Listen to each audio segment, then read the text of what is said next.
On an overcast day with a slight breeze coming across Cape Cod, the Harbor Hawks have hit the road for the second time this season as they've maneuvered out east to Stony Brook Field for a double dip with the Brewster Whitecaps here on a Sunday afternoon.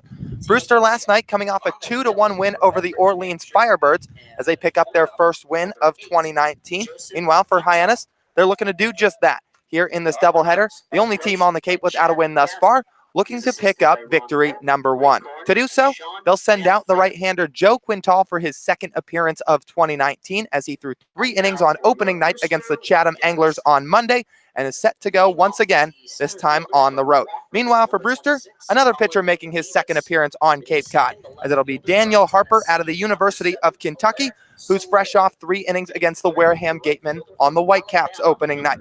So 2 pitchers set to go at it with 2 teams looking to pick up an additional couple of wins. It's the Whitecaps and the Harbor Hawks on the Cape Cod Baseball Network.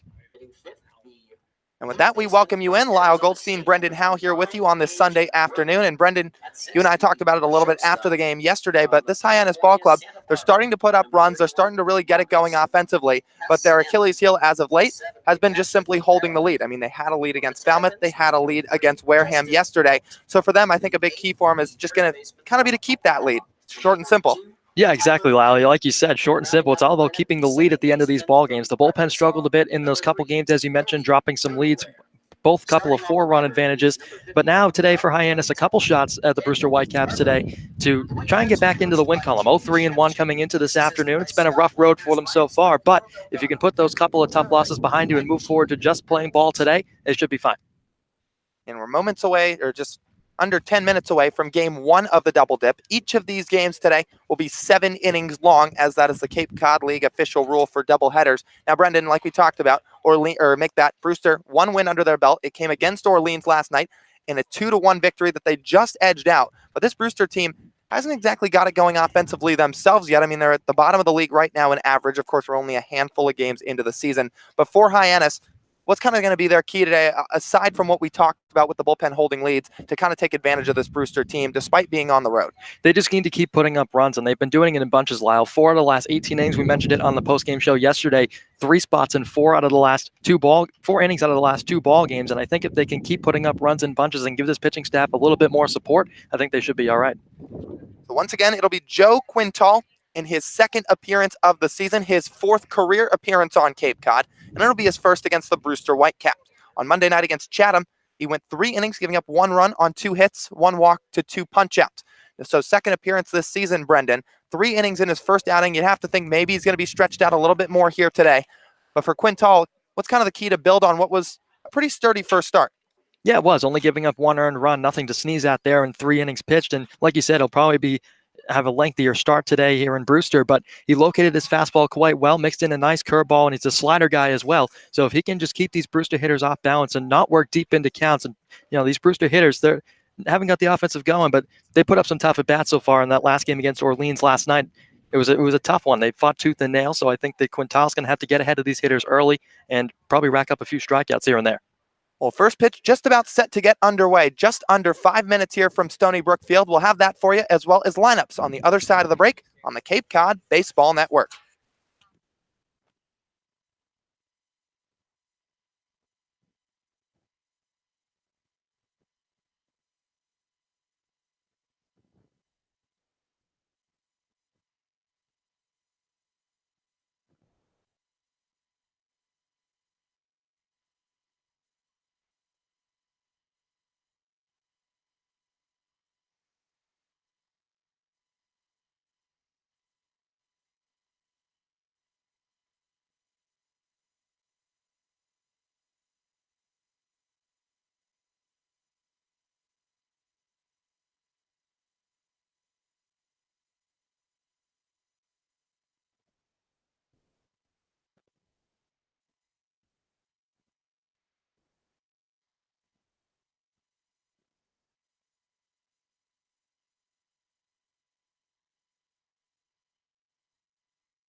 As we bring you back from Stony Brook Field in Brewster, Massachusetts, we're just moments away from first pitch of Game 1 of the double dip between the Whitecaps and the visiting Hyannis Harbor Hawks.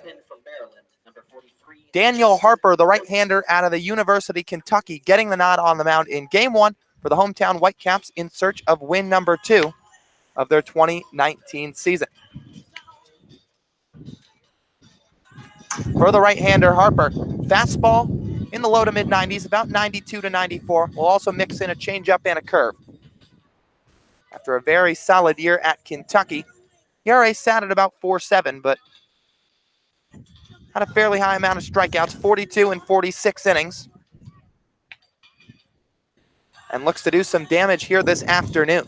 Second appearance of the summer for Harper, and he'll face a Harbor Hawk lineup that goes as follows. Jackson Olsen leading off, the Hartford second baseman today, followed by Nick Lofton out of Baylor. He'll complete the middle infield duo out at shortstop. Trevor Hauber hitting third, playing left. Hunter Goodman in the cleanup spot once again, the Memphis designated hitter.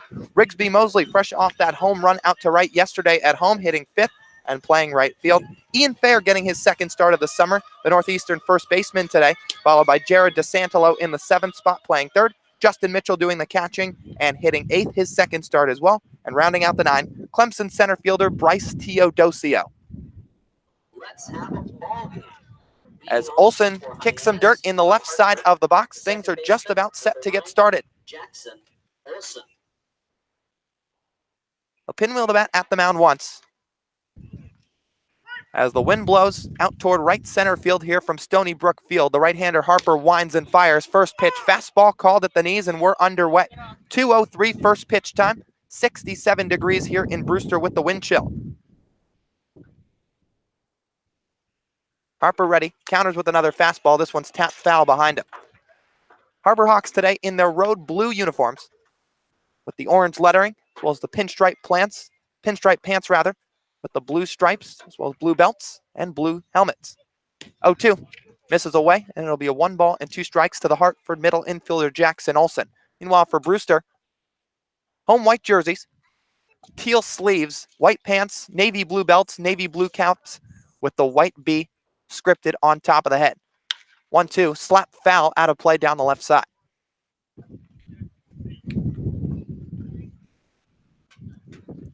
Olsen 0 for 4 yesterday. Looking to pick back up after that 3-hit day on opening night. Now the 1-2. Checks the swing and taps it foul again behind home plate. Yeah, you can see Olsen with the check swing that time. Not really sure if he wanted to go around on that. We talked a bit about it in the pregame show. Lyle looking for this offense to stay aggressive today. Jackson Olsen trying to set the table out of the leadoff spot. Open stance, right foot, a little behind the left. He swings at a low pitch and pops it just up and out of play, left side over the Brewster dugout. Brewster dugout fits the theme of the team with the teal tops and the navy blue bottoms, with the navy blue railings as well on the third base side. 1-2 to Olsen, swinging a foul tip back off the glove of the catcher Vogt. So Harper's shown the fastball early. For Olsen looking to get out in front of one. Harper out of the wind. 1-2, foul back again. So Olsen putting together a lengthy at bat to lead off the ball game, as he looks to help out a Hyannis ball club in search of their first win of the season.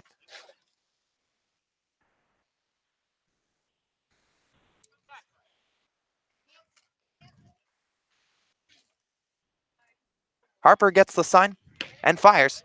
Fastball runs outside, and it's 2-2. So Hyannis sitting at 0-3-1.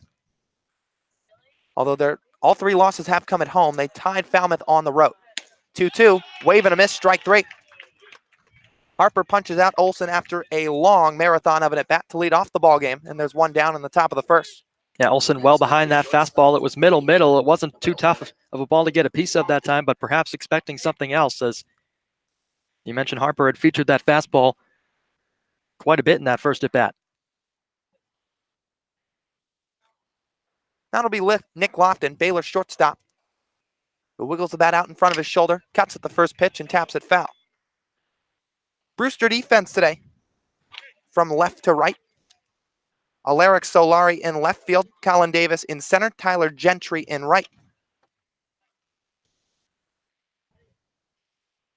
As Harper takes a breath, rocks and fires, 0-1, swinging a pop-up, right side, hooking into foul territory, crashing in the right fielder Gentry, and he'll make the play toward the line.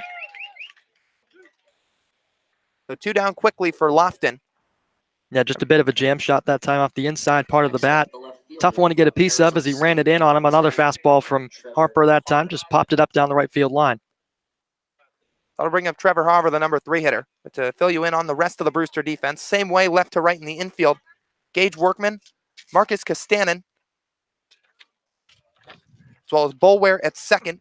That's Colby Boulware and Tyler Hardman at first base. So Harver, bat wiggling up and down on his left shoulder as he watches a ball down low and away. And the battery one more time today for the Brewster Ball Club. Harper on the mound. Daniel Harper out of Kentucky, and doing the catching, Justin Vogt from the University of Maryland. 1-0 to Harvard's punch foul behind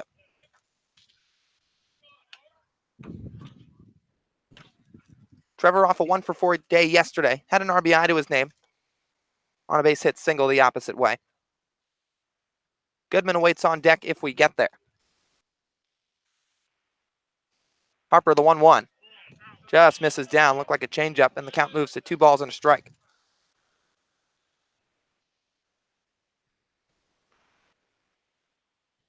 The third baseman Workman shifted to his left up toward the middle.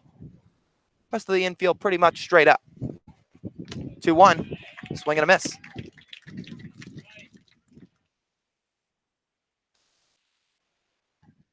So Harper, 1 hit yesterday. Walked twice in his first appearance of 2019 out in Falmouth. Otherwise remained hitless, so in search of hit number 2 in 2019. Here comes the 2-2 down low. The full count, 2 outs, nobody on. 0-0 the score here in the top of the first. Harper shakes his arms above his head, now 1 pitch away from a clean first inning. From the first base side of the rubber, deals the 3-2, swinging a line drive deep down the right field line, backing up Gentry, leaps and makes a leaping grab. Right at the track, Tyler Gentry lifts that glove to full extension up in the air, makes a clutch catch on his back shoulder, moving toward the fence, out toward the warning track, and robs Trevor Harver of extra bases to end the top of the first. So Harver put a good swing on it, but doesn't go for much else. 1, 2, 3 go the Harbor Hawks in the top of the first as Hardman gets out of it cleanly. Harper, rather, will go to the bottom of the first. Brewster coming to bat when we return on the Cape Cod Baseball Network.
For New Hampshire. Joe Quintal getting loose on the mound for the Harbor Hawks as we're set to start the bottom of the first frame in just a couple of moments. Number 7, Justin Mitchell.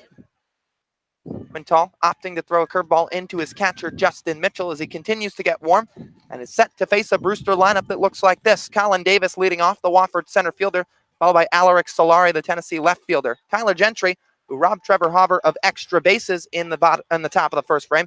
He'll hit third and hails from the University of Alabama. TJ Collette hitting fourth from Kentucky. Gage Workman in the 5th spot from Arizona State, followed by Marcus Castanen making his Cape Cod debut.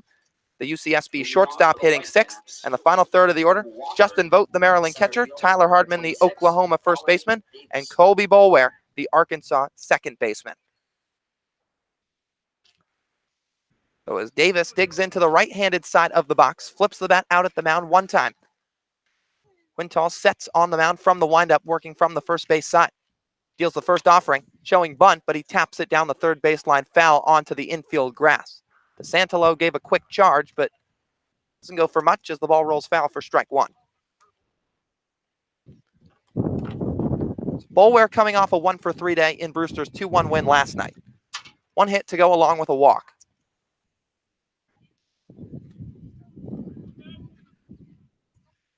And that was the first start he got of the summer as well, or rather, not the first start, but first start against Orleans. It was the first time those two squared off. Now the 0-1 from Quintal. Drops in a curveball for a called strike.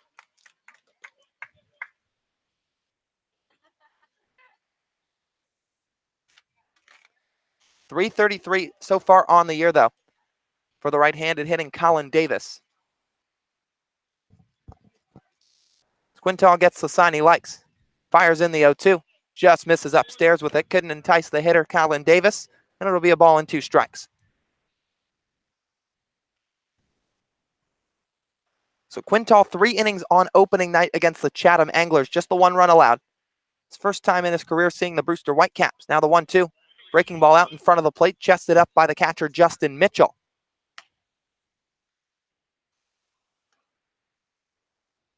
The wind still fairly strong here in Brewster. Blowing out toward right center, so a bit of a jet stream for the batters today. As the infield straight up with 2 strikes now to the hitter Davis. DeSantalo playing behind the bag after that leadoff bunt. Now the 2-2 offering. Broken bat, cranked down the third baseline, but foul on the ground.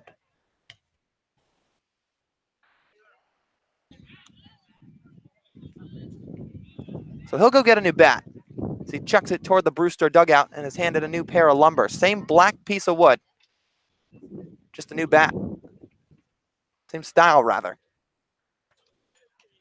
And with Quintal awaiting this 2-2 count, this is what we talked a bit about in the pregame show, Lyle. This is what he has to try and avoid, working late into counts with these Brewster hitters fouling off a couple tough pitches, and this is when fatigue starts to set in for the pitcher on the mound.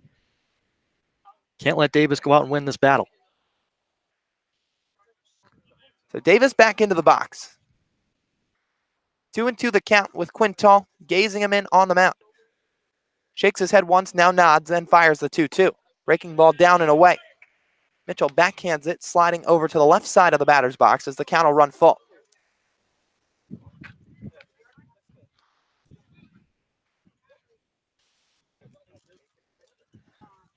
Pretty overcast here at Stony Brook Field. Some sun peeking through from time to time. Now the full count offering. Just down low with a fastball, ball 4. Colin Davis draws a leadoff walk, his second walk in as many ball games. And he'll reach first base with nobody down in the bottom of the first. From Tennessee, number 7. Tough one to start off the game for Quintal that time. Not only do you lose the leadoff man, but you've had to throw a lot of pitches in the process. And early on in the season, Chad Gassman let him go 3 innings on opening night, but not what you want to see out of the leadoff man in the lineup. Quintal usually pretty economical. Walked just that 1 on opening night, like you mentioned, Brendan, against the Anglers. Runner Davis will take off. Curveball in the dirt and no attempted throw. Colin Davis slides headfirst in the second as the ball skipped in and out of the glove of the catcher, Justin Mitchell, on the breaking ball. Just like that, the Whitecaps have a runner in scoring position here in the bottom of the first frame. Quintal will get a new ball back on the mound. The Harbor Hawks defense today, from left to right in the outfield, Trevor Hauver, Bryce Teodosio, Rigsby Mosley, and the same way in the infield, Jared DeSantalo, Nick Lofton, Jackson Olson, and Ian Fair. With the battery once again, Mitchell behind the plate, and Quintal on the mound, who's set and ready out of the stretch with the 1-0. Breaking ball in the dirt again. Keeping Mitchell busy back there as he's had to work pretty hard through the first batter and a half or so. 2-0 the count. Quintal looks back toward Jackson Olson, the second baseman, to go over a defensive signal.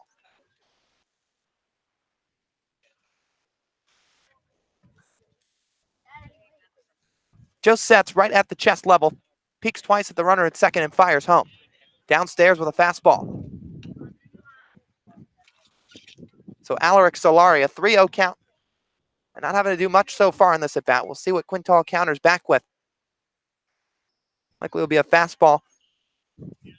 and somewhere over the middle half of the plate just to put a strike over. He's ready with the 3-0. Fastball right at the bottom of the zone, strike one. So he paints one beautifully right at the knees of Solari, who's coming off a 2-for-4 day himself yesterday against the Orleans Firebirds. He's 2-for-8 on the season, so picking up his first pair of hits in last night's contest. Right elbow extended as he watches the 3-1 come in and hit the outside corner to fill up the count. So second full count in as many batters for the righty Quintal. As the wind's blowing off his back up on the mound, he gazes in, gets the sign, check the runner once and fire out of the stretch. 3-2, swing and a miss, strike three. First punch out of the afternoon for Joe Quintal as he sets down Solari for the first out of the bottom of the first frame. And that's a great bounce back. You gave up the leadoff walk to Colin Davis. He swiped second base, and then you fell behind 3-0 to Solari, but a couple of nice fastballs and then a breaking pitch to finish him off. So now with one down, it brings up Tyler Gentry, who's the man responsible for some highway robbery of the Hyannis Harbor Hawks just a half inning ago. Quintal quickly shakes his head, now fires back to second on a quick pick, but diving in safely, Colin Davis.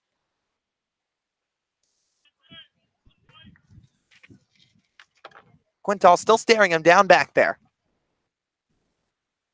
Davis just right on top of the bag, now starting to get his lead. Quintal focused on the hitter Gentry, who hails from the University of Alabama. First pitch, breaking curveball, but too much break on it, getting down low for ball one.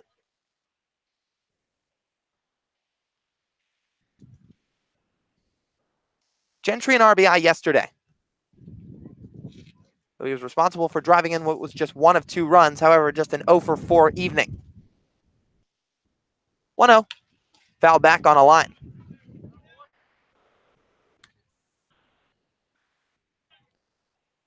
Gentry 3 total hits on the season to go along with 3 RBIs. That was his third coming last night. And now finds himself with an RBI opportunity with the hitter in the leadoff spot aboard. That's Colin Davis. Quintal gives him a long look, comes home with a breaking ball, taps foul up and out of play over the first base dugout. And now Joe's ahead at 1 ball and 2 strikes.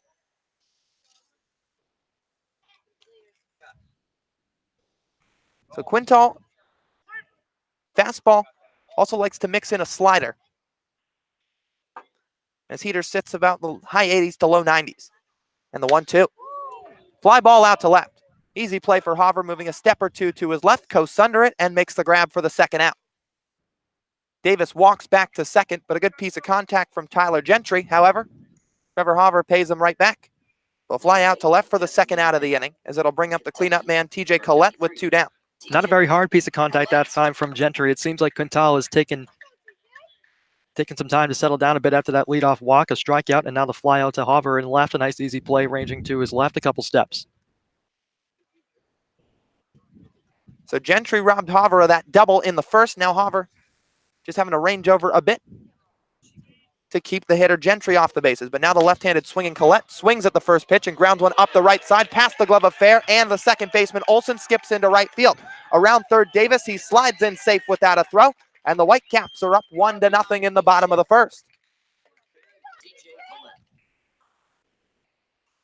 So an RBI base hit on the first swing of his afternoon from TJ Collette. Picks up right where he left off. Second hit in as many days. And he puts the Whitecaps on top by a run here at Stony Brook Field.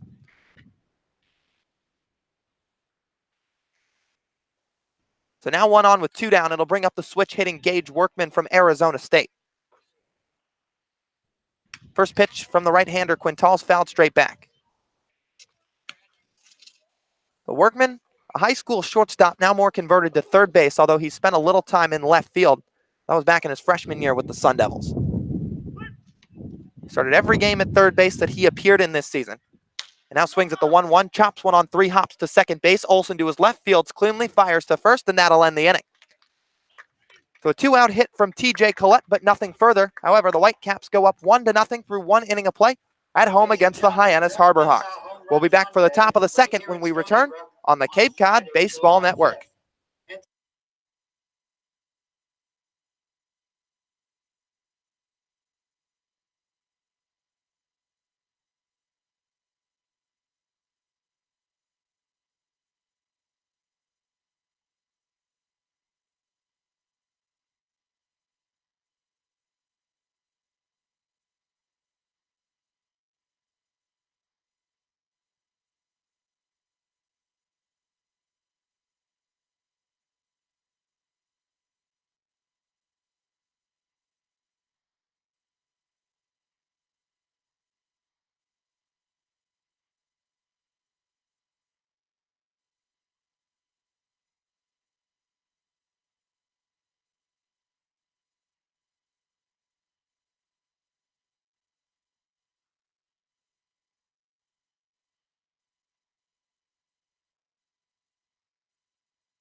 Middle of the order coming up for the visiting Harbor Hawks as we bring you back for the top of the second in Brewster. Hunter Goodman, Rigsby Mosley, and Ian Fair due up against the right-hander Daniel Harper.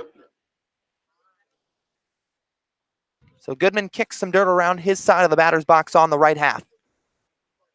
Taps the bat to the cleat once, and now the plate twice as he gets into his stance, wiggling the bat above his right shoulder. Harper out of the windup first pitch, popped high into the air into short right field. Coming in, the right fielder Gentry, he calls everybody off and makes the play coming to his left, hugging the line. One pitch, one out for the Kentucky Wildcat Harper to begin the top of the second as he induces some soft contact from the Memphis Tiger, Hunter Goodman. Number 12. Well, I like the aggressive approach from Goodman that time, but perhaps could have saw a few more pitches in that at bat from Harper that time. Went after a fastball on the outside half of the plate. Just able to loft it to right field. A nice, easy play for Gentry. Now to bring up the Troy Trojan Rigsby Mosley. Watches a fastball at the knees for a called strike. So Hunter Goodman was responsible for the first Harbor Hawk home run back a couple nights ago in Falmouth. Now the next offering, fastball just misses away. Levels the count at 1-1, but Mosley responsible for long ball number 2. He blasted one over the old scoreboard into deep right yesterday at McKeon Park, and what was part of a loss to the Wareham Gateman. Cuts over the top of a 1-1 pitch from the right-hander Daniel Harper, and it'll be a ball and 2 strikes. But Mosley, who's had 2 astronomical seasons for the University of Troy, looking to make his name known here on Cape Cod. And the 1-2 is a changeup down. But yesterday, bit of a gut-punching loss against the Gatemen as Harper's ready with the 2-2. Swing and a drive out to right center. Back goes the center fielder Davis, turns the shoulders once and makes the catch right at the head level, backing up just a bit. So Mosley flies out to center for out number 2. And the right-hander Daniel Harper has retired the first 5 he's seen, 4 via the flyout. From Northeastern, the 36. Again, just another good piece of contact from Rigsby Mosley. Couldn't get on top of it just enough. Got a bit under it as Davis makes the catch on the back pedal. So now that gives way to Ian Fair. Stands from the right side, also swings at the first pitch, shoots one into the gap in right center, falling fast. In comes Davis, it drops in front of him. Fair hits the bag at first, now quickly retreats the throw into first, hits off the umpire down the line, and he'll call time right there. Fair didn't really think about much advancement, but just like that, he picks up a 2-out single, his first hit of the day. Next up, the third And it'll put one on for Jared DeSantolo. number 1. Jared.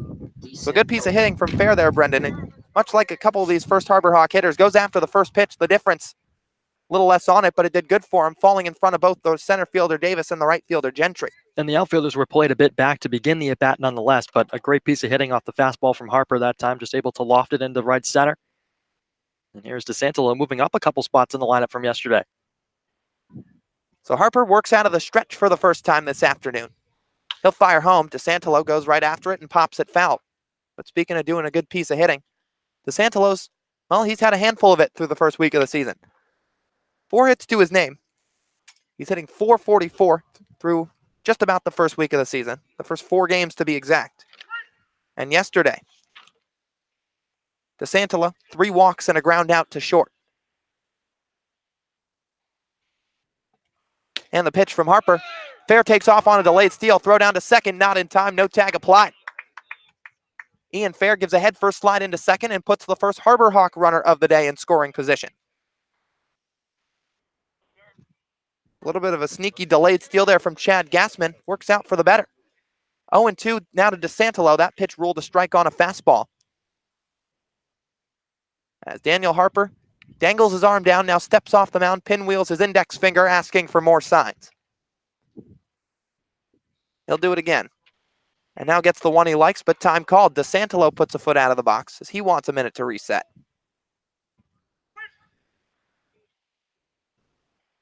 So 0-2 now. Harper checks the runner, comes home. Late strike 3 call on the outer black. DeSantolo gives half a head shake, has a little bit of a word for the home plate umpire Tyler Bullock, but that'll be the final out of the inning. Chad Gassman not too happy about it either. So that leaves Ian Fair at second base after the 2-out single and stolen base. And another 0 up on the board for the Harbor Hawks as we're through 1.5 innings. We'll go to the bottom of the second when we return on the Cape Cod Baseball Network.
Off the inning.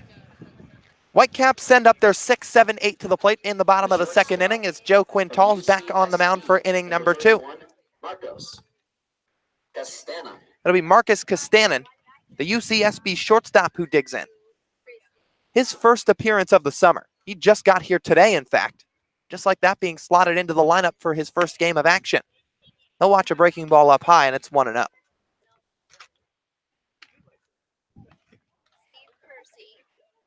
Quintal out of the windup, still working from that first base side of the rubber. He'll fire home a fastball. This time that misses down.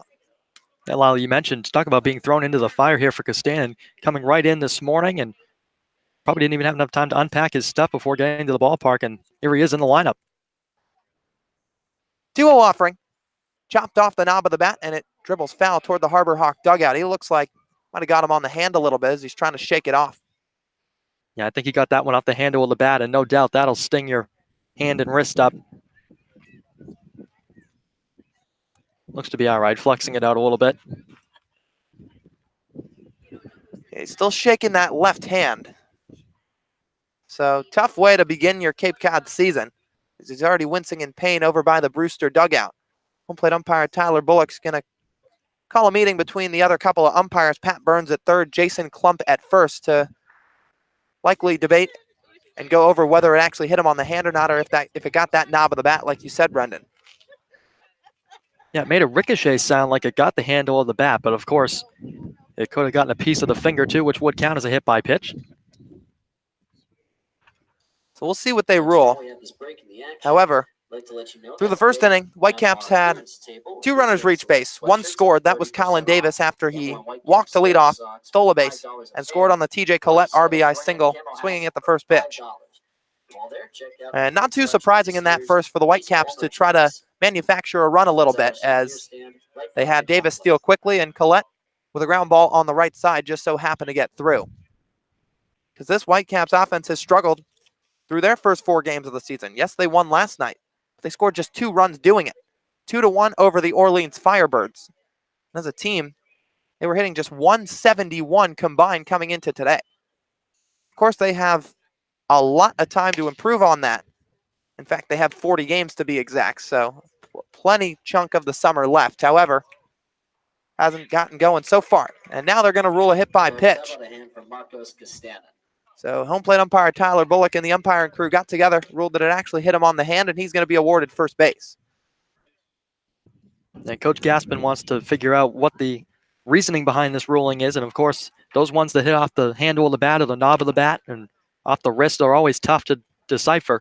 Next up, the catcher. But after a pretty lengthy conference, they give Castanen the bag at first.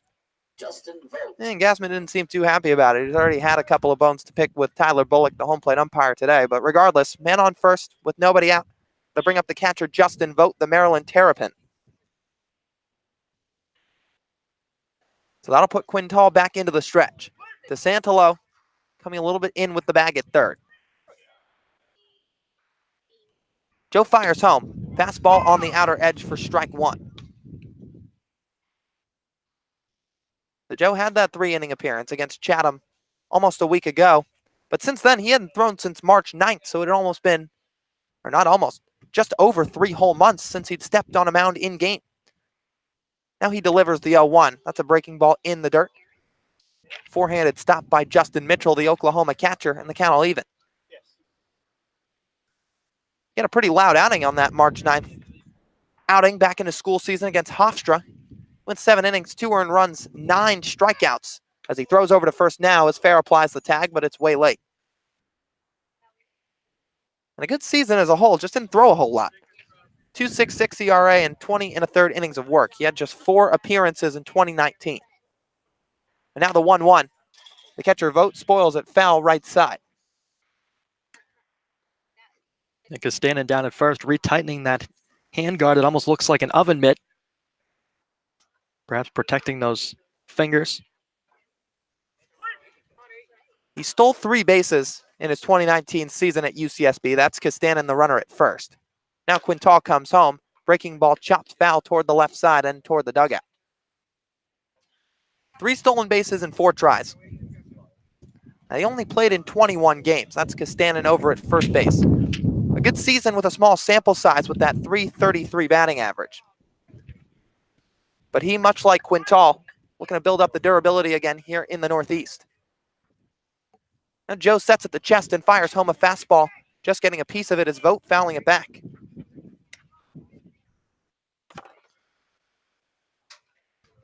Vogt 0 for 2 on the season. He didn't get the call in last night's game, but getting the start here in game 1 this afternoon. Now Quintal ready. And the offering, breaking ball low. Mitchell keeps it in front. Castanen thought about second base, but quickly hits the brakes and retreats back to the bag.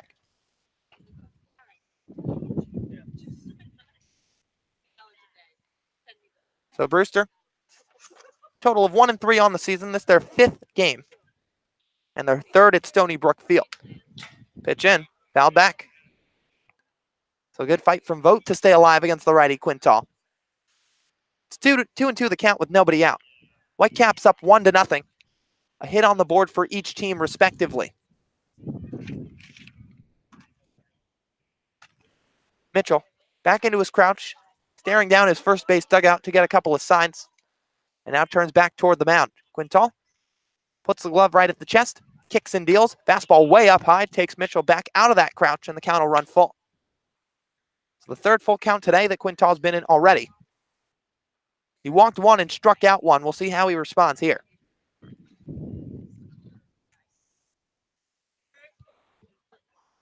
Short lead at first for Castanen. Fair holding him on pretty tightly. And the throw back to first slides in safely.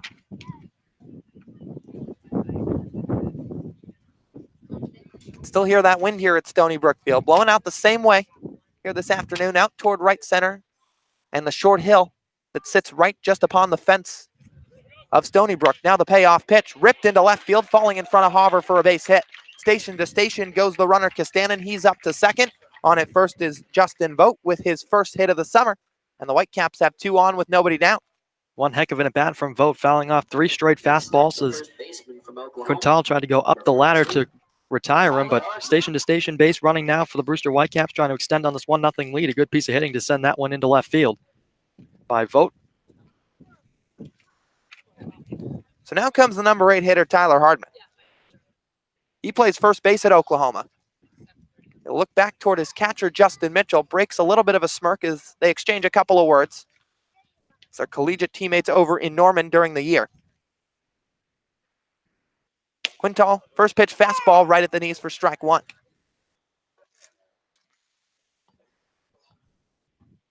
Of course, a lot of these guys spread out through the Cape League season. That's just kind of what happens as they continue to exchange some smirks and small talk from behind the plate. And Mitchell, or rather Hardman in the box, Mitchell behind the plate.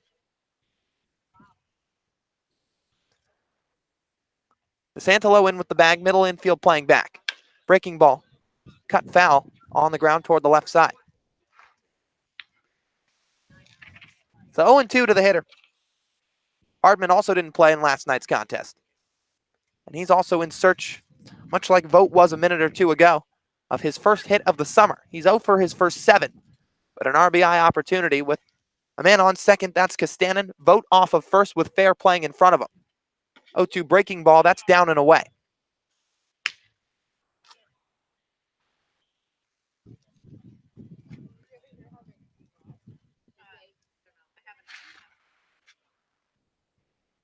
Quintal looks back to Olsen. Picks up a sign that he concurs with and now nods to his catcher, Mitchell. Rocks and fires, 1-2 pitch. Fastball low and in. Justin Mitchell shouts back at his pitcher, good miss. As he didn't miss the plate by a whole ton. But it still took the hitter Hardman just a bit out of the box. He backed up that right leg just a bit and now sits with a 2-2 count. And here comes the offering. Ground ball left side through the 5-6 hole for a base hit. Around third, Castanen. He's charging home. Throw is cut off, and there's no play at the plate. 2-0 Whitecaps on the RBI hit from Tyler Hardman. And Hardman picks up his first hit in a Whitecaps uniform here in 2019. Yeah, back-to-back singles here for the Whitecaps in this inning, getting through DeSantolo and Lofton on the left side of that infield. Almost like watching the last single from Vogt on repeat that time as the run coming around to score, making the lead 2-0, and now a visit on the mound for Quintal. So it'll be the pitching coach, Ray Korn, who heads out to the mound to have a word with the Fordham right-hander. This is already more runs than Quintal led up against Chatham on Monday night. Just 1 in the 3 innings so far here. 2 runs and 1+ on 3 hits. Once the meeting concludes, it'll be Kobe Boulware, I beg your pardon, out of Arkansas. But Brewster really kind of finding their offense early today. 1 run in the first, 1 run so far in the second. And the first 3 base runners have reached here in the bottom of the second frame. Meeting adjourns as Korn's back to the dugout. It's been a pretty balanced attack for the Whitecaps offensively. They've taken what Quintal's given them, and when he has given them pitches to hit, they've launched them into the outfield, as evident by back-to-back singles here in this second inning. A couple of hit-by pitches, shown some patience with a walk. That was Colin Davis that led off the home half of the first. He came around to score as well. And Quintal's already had to throw a lot of pitches. Of course, he's endured some long battles with a couple of these Brewster hitters already. His play set to resume. The hitter Boulware shows bunt, pulls back on the fastball low, and it's 1-0. And now for Quintal, that's 38 pitches he's thrown up to this point. So we talked about the long at bat with Justin Vogt. A couple other lengthy ABs as well from these Brewster hitters the first time around, and as a result, it's paid off for him. 2-0 the score here at Stony Brook Field as the 1-0 rather from Quintal hits the zone for strike 1.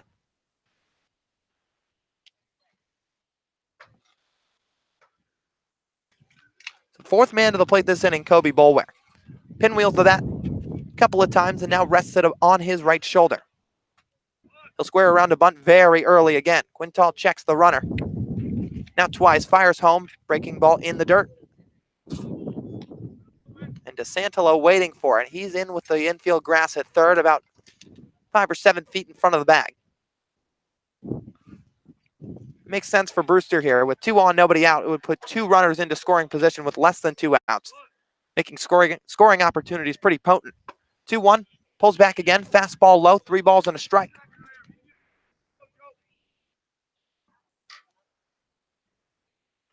Outfield about straight up. Ian Fair, the first baseman, in with his own bag as well. Just like that again, Kobe Boulware around to bunt, 3-1 pitch. Fastball right down central, and it fills up the count. So another full count opportunity here for Joe Quintal. It's now his 4th one of the ball game, which kind of speaks to what we were talking about a minute or 2 ago about the high pitch count through just over an inning of work. Here's the payoff pitch. Swing and a pop-up foul over the first base netting and out of play. Up onto the hill. It sits just behind Stony Brook Field with a handful of fans scattered throughout it. The rest of the crowd today, about 3/4 full on the Brewster side. Maybe a little less on the Hyannis side, but not by much. Now Quintal ready, payoff pitch again, swing and a miss. Fans the hitter Boulware with a good off-speed pitch to put 1 on the board, or rather 1 out for the Harbor Hawks in the bottom of the second inning. And that's much needed after allowing the first 3 men of the inning to reach a big strikeout of the number 9 man Boulware back to the top of the order for Davis, and that was a big one with no contact getting it out there, not allowing any of those runners to advance 90 feet. So now that brings things back to the top of the order and Colin Davis from Wofford. But with that key punch out with 2 aboard, puts Quintal in a much better situation here. Now potentially just 1 pitch away from getting out of the inning. First pitch from the stretch, fastball up high. So Davis already a walk and a run scored today. He came around on that TJ Collette RBI single.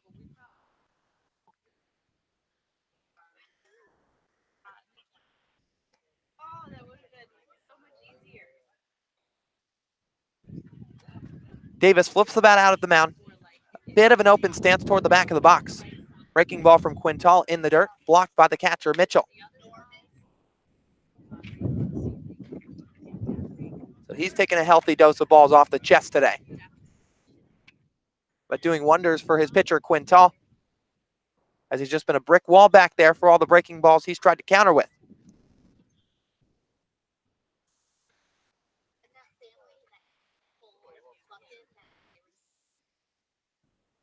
Two runners on. Vogt at second, Hardman at first. And now the offering.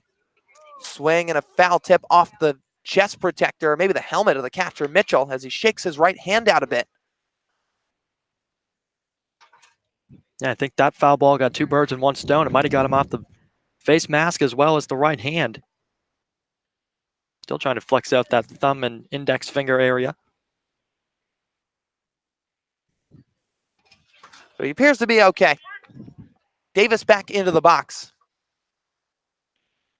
And now Quintal ready.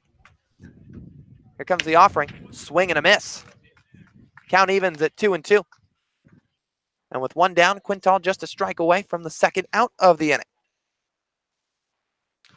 So we allowed the first three to reach base. First on the hit by pitch to Castanen, then back-to-back singles to Vogt and Hardman. The Hardman single bringing in a run, who was the leadoff man, Castanen. But now 2-2 count with 2 on, 1 out.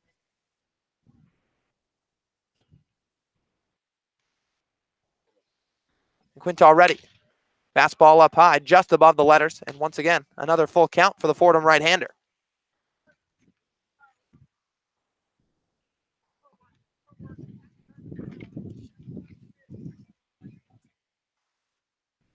Quintal inserts a strikeout number 3. He had one in the first. He's got one here in the second.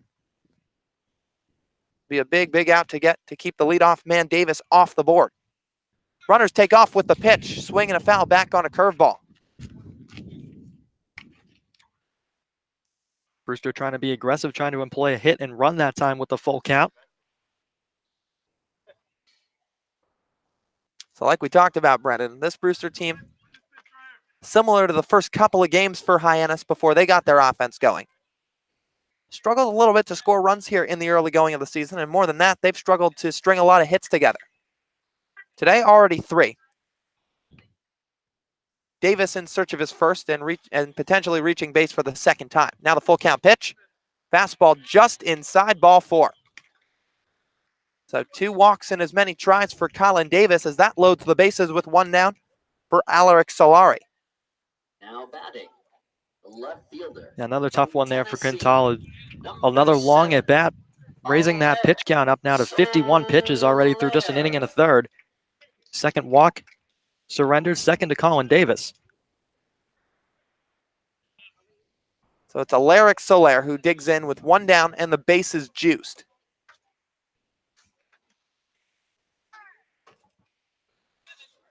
Quintal's ready to go, and he comes home. Swing and a miss with a fastball. Solari swings right through it, and it's 0-1. Quintal's had a lot of success in his time at Fordham. He was named to the A10 All-Rookie team in 2018. As he counters with another fastball, this one's popped out of play, foul.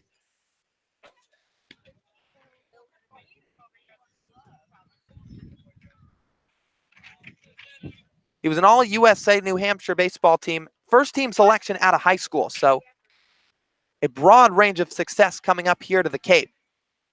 But now just looking to carry some of that success over as the 0-2 fastball misses up high. And he has a chance to severely limit damage here on the base paths. He's got a 1-2 count with 1 out. A ground ball could put the Harbor Hawks out of the inning, but now the 1-2. Swinging a foul and a curveball down low, golfing it out of the dirt was Solari. And the count stays just that way.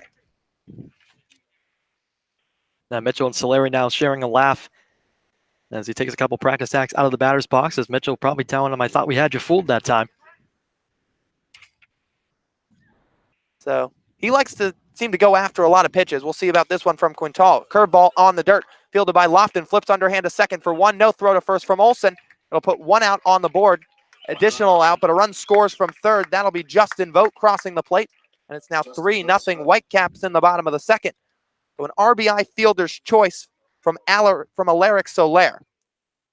His first RBI of the day, the third Brewster run of the day, and now it's runners on the corners with 2 outs for Tyler Gentry. Now it was a softly hit ground ball toward Lofton at second base. Made the right play to go to second to try and get two, but not enough time to make the return throw to fair as the run comes in. So now Gentry wiggling that bat. Quintal, another breaking ball. That's in the dirt. Soler takes off for second, and there's no throw. So a down angle read from Alaric Soler. He saw it right away, took off, and no further throw from the catcher, Justin Mitchell. As a result, a pair of Whitecaps are in scoring position. It's now Davis at third, Soler at second. And Quintal now the 1-0. Big wave and a miss from the number 3 hitter, Gentry.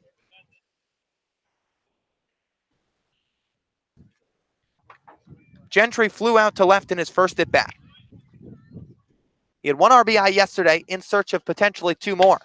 Swings and lines one up the middle into center field, falling in front of Teodosio for a base hit. 1 run scores. Here comes Soler, throw cut off at short, and Soler will touch home plate with no problems. A 2 RBI single for Tyler Gentry puts the Whitecaps up 5-0 here in the bottom of the second inning. Well, it's really being broken open now. That was a fastball on the outside part of the plate. Quintal thought he could sneak it by him as sticking the bat head out was Gentry and dumping it into center field in front of Teodosio. Couple of runs coming around to score, and it's really being broken open now in just the second inning. Already a 4 spot being put up, a crooked number once again against this Harbor Hawks pitching staff. As Quintal will nod his head. He's ready to face Collette for the second time. Once again, chases after the first pitch and spoils it foul.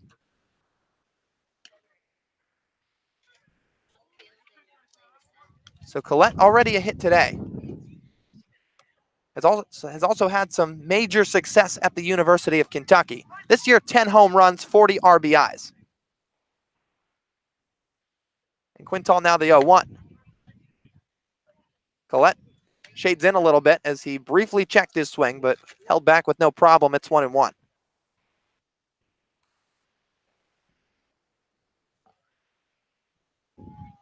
Runner gets his lead off of first, Gentry being held on by Ian Fair, the Harbor Hawk first baseman. Now the 1-1 out of the stretch, tapped out in front of the plate. Quintal charges in. No, it's Mitchell to field it, throws on to first, a wide throw, but Fair keeps his foot on the bag, and that'll end the inning. So a good play, a 2-3 put out by the catcher, Justin Mitchell, but not before an additional 4 runs come across for the Whitecaps in the bottom of the second inning. They're up 5-0 over Hyannis through 2 frames. We'll be back for the top of the third when we come back on the Cape Cod Baseball Network.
Well, just moments after recording the final putout of the bottom of the second inning, it'll be the catcher, Justin Mitchell, out of the University of Oklahoma, who comes to the right side of the plate to lead off the top of the third. Daniel Harper back on the mound for his third frame of work as he's ready from the stretch, or rather the windup, and he kicks and fires the first pitch. Mitchell swings away and sends it foul over the netting. Mitchell in his second start of the summer. Comes off a strong year at Oklahoma, where he was 4th on the team in batting average. Now the 0-1 fastball misses just outside.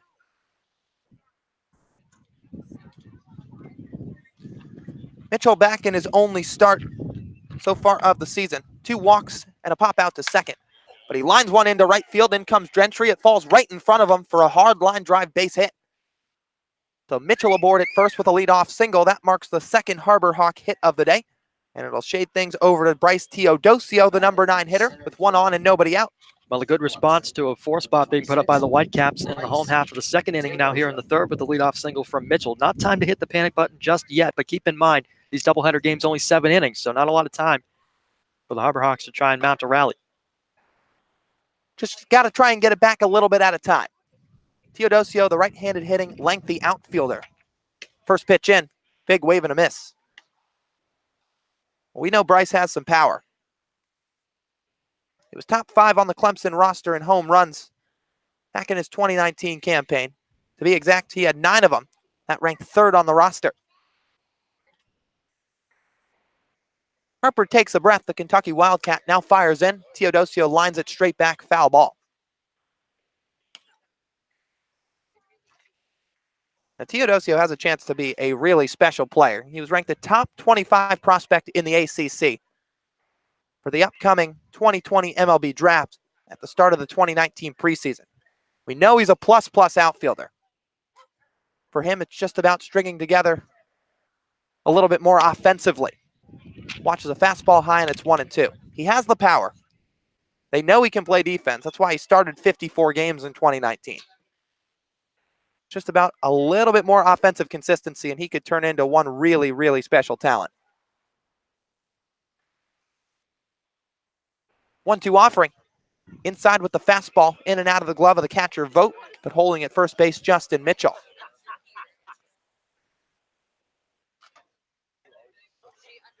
So Harper's shown that good fastball early. He's got 4 fly ball outs along with 2 strikeouts through his first 2 innings of work. He sets right at the belt. Stares in Teodosio and fires. And it's called strike 3. That looked way low, but he gets rung up for the first out of the top of the third. I mean, that looked like it was right at about the shoestrings, but home plate umpire Tyler Bullock rings him up. Now, when Teodosio looked up, he let out a breath of perhaps, man, I don't know where that one caught the zone, but heading back to the dugout as he had a few words for Chad Gassman on the way by. Looking back toward him down that third base line. And neither Gassman nor Teodosio can be too thrilled about it as Harper throws over to first. But we've seen a bit of a low strike zone today, but that seemed to exceed the limits a little bit. Regardless, 1 out, man on, Olsen up for his second plate appearance of the day. Pitch from Harper, fastball down low.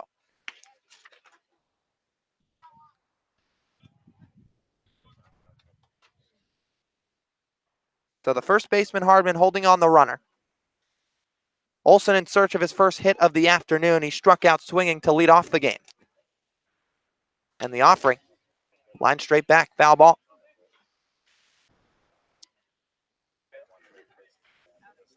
So Daniel Harper getting the start today. Something different than any of his 2019 season at Kentucky, 2019 season that being. In fact, so different that he didn't start 1 game. 28 appearances, but no starts made. Now the pitch, Olsen slaps one left side toward the 5-6 hole and under the backhanded glove of Castanon, it trickles into left field. Mitchell moves up to second on at first, Jackson Olsen, as he picks up a base hit with 1 out in the top of the third. Put 2 on for the Baylor shortstop, Nick Lofton. And slowly but surely, perhaps the Harbor Hawk offense trying to put something together here, trailing 5-0 in this game. Trailing by just 1 hit in the hit column on the scoreboard. 4 hits for Brewster to Hyannis' 3. But a good chance here with just 1 out in the inning. Couple back-to-back singles for the Baylor shortstop, Nick Lofton, to do something. So Lofton pinwheels the bat. Pair of times. Now he's into his stance, the low-held bat, as he watches a first pitch fastball for a called strike, and he gives a little bit of a head shake as well. So maybe a bit of a tough strike zone so far here today. But Harper taking advantage of it in his first start of 2019 as a Wildcat or a Whitecap. Quickly steps off the mound. He's through 2 1/3 innings so far today. But he didn't go more than 3 at any point of his 2019 season out of the bullpen. He'll check on Mitchell and fire home. Lofton chops one foul up the third baseline.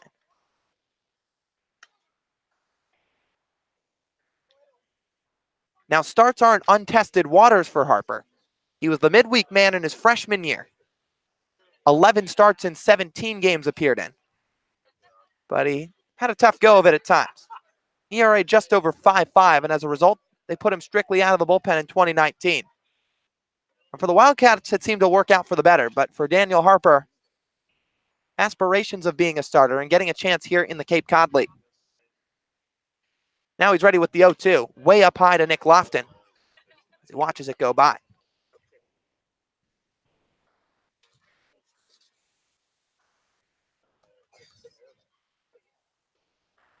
So 18 of 28 appearances were multi-inning outings for Harper, but once again, wasn't ever stretched out too far, ever more than 3 innings. He went 3 innings on opening night against the Gatemen. Lofton watches a 1-2 in the dirt. So Harbor Hawks with their first RBI opportunity today, or their first real potent one, probably their strongest chance so far here in the third inning. They've got 2 on with 1 down. And the number 2 hitter in the order up, it's Nick Lofton. He flew out to right in his first at bat.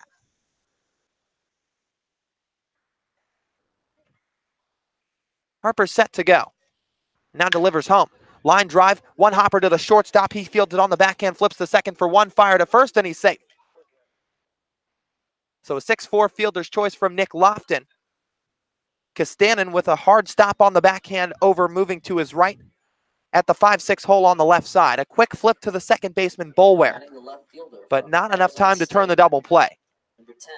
Yeah, Lofton sent a hard hit ball out to shortstop to Castanen, made a nice stab on the back end as Lofton was making a beeline for first base to try and beat out that double play. He does so now men on the corners here for Trevor Hauver.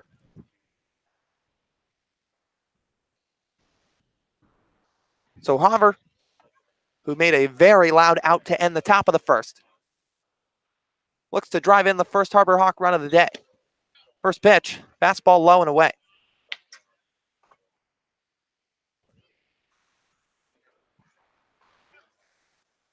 Hauver won for his first 9, making his 3rd start of the summer, but also 2 walks to his name as well. Those both coming against Falmouth in what was a 9-9 tie at Gov Fuller Field. 1-0. Line drive ripped down to the right field line, coming over Gentry, but he makes the grab moving to his left. So 2 loud outs for Trevor Hauver, both on a line at Gentry, the right fielder. This one having to make a little less effort to make the grab, but regardless, it keeps the Harbor Hawks off the board once again, this time in the top of the 3rd. So 5-0 Brewster through 2.5 innings of play, and we'll be back for the bottom of the 3rd on the other side of the break on the Cape Cod Baseball Network.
Bottom half of the 3rd set to get underway here at Stony Brook Field, as the Whitecaps are sending up their 5, 6, and 7 hitters to the plate, as it'll be 2nd-year Whitecap Gage Workman who digs in, as Joe Quintal, the Fordham right-hander, back out for inning number 3. So far, he's given up 5 runs on 4 Whitecap hits, but looks to put that in the rearview mirror and put a strong finish to his day. First pitch to Workman, fly ball out to right field, chasing back quickly Mosley. He's looking up, and it one hops the wall. Workman hard around first, he's cruising into second, now hitting the burners a little bit. He's going to think three, and he's going to get there no problem standing up. RBI, or leadoff triple for Gage Workman to start the bottom of the third inning as he shoots one into the gap in right center, over the head of Rigsby Mosley, who gave it a long chase but couldn't quite get there in time. Workman might have thought it left the yard as he started to slow up, jogging into second base. But once he realized he had a chance at third and heard the loud signs from Jamie Shevchik, his head coach, he turned on those burners a little bit at the end and stood up at third. And just like that, another run 90 feet away for the Brewster Whitecaps.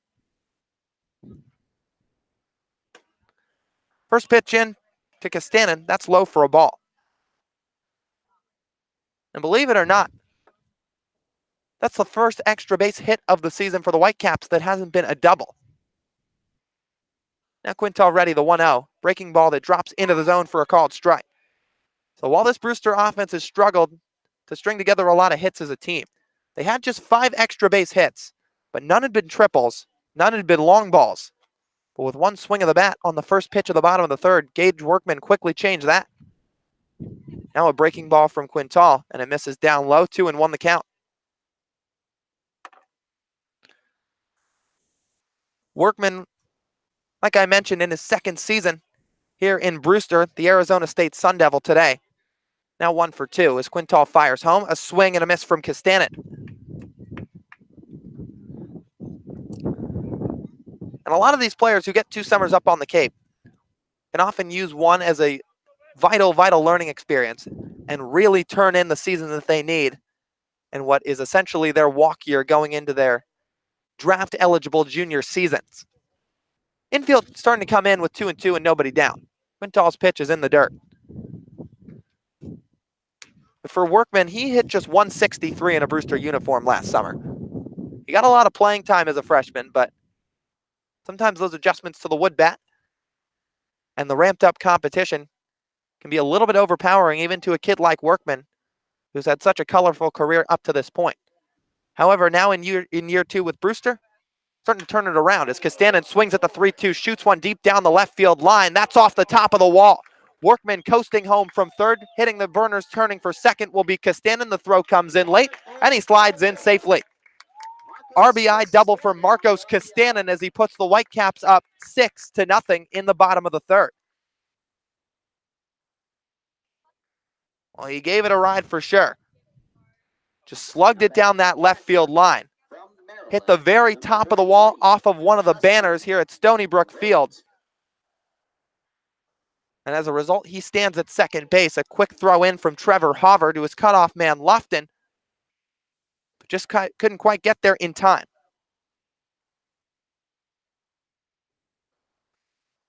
So Quintal checks the runner quickly, and he'll deliver home. Overpowering fastball that's cut through by Vogt, and it's 0-1.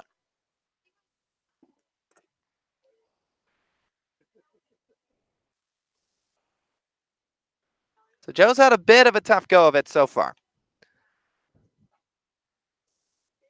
He fires home with the 0-1, and it's called a strike. But this isn't too uncommon either, just for any pitcher in general that comes up to the Cape League. Sometimes they'll take these guys a couple times around to really get in the groove of things, and then they start to piece it together.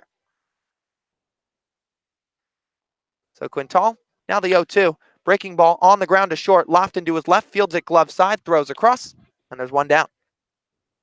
Advancing to third on the play was Castanen. So a somewhat productive out for Justin Vogt puts one down in the bottom of the third inning. Now batting the first baseman from Oklahoma, number 42. That brings up Tyler Hardman. Quintal gets a soft out for the first out of the inning. But Hardman already the culprit of an RBI single today.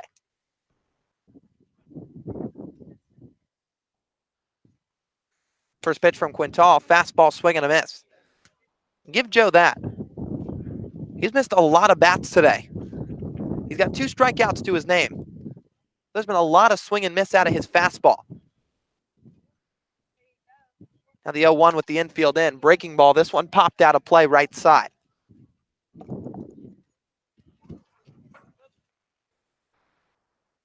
The outfield pretty straight up, hugging the line a little bit in right Rigsby Mosley. But Chad Gassman's seen enough Whitecaps runs. He brings his infield in to prevent any more. 0-2, in the dirt, chested up by Justin Mitchell, the teammate of the hitter Hardman. And they're going at it again. He gives him a smile as he walks back behind the plate. Hardman with a couple friendly words of his own. As Quintal hides the ball currently behind his right leg, now comes into the stretch. Fires home the 1-2. Ground ball over to Lofton at short. Looks back the runner to third. Fires to first, and it's in time. So good heads-up play by Lofton. Fields the ball up at about the chest level. Immediately looks toward third to make sure the runner wasn't crashing home in Kastanen. And then he fires over to first for the second out. He's recorded 2 straight putouts here in the bottom of the third. Quintal has a chance to further limit damage with the number 9 hitter Kobe Boulware coming to the plate.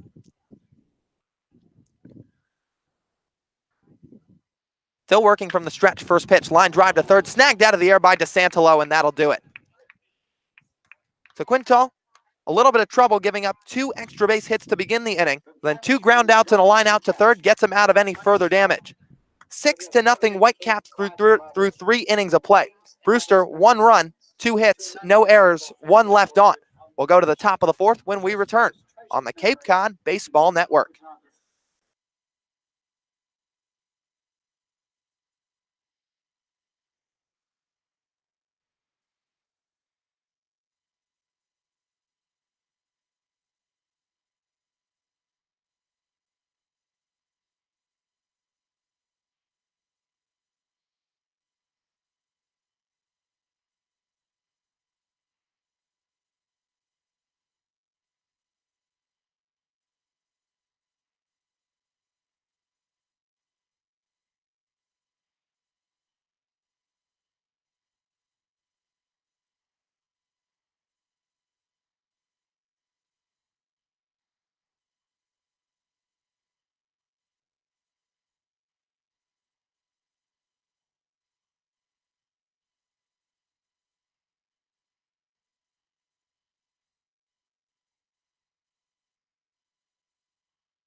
The Memphis Tiger Hunter Goodman digs into the right-hander's batter's box for the first at bat of the top of the 4th inning as Daniel Harper back on the mound for inning number 4.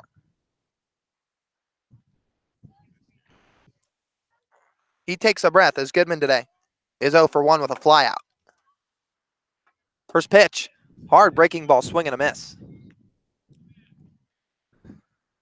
So this is already the longest outing of the year 2019 for the Kentucky Wildcat, Daniel Harper. He works from the right side, wind up and the firing. Strike 2 called on the inside corner.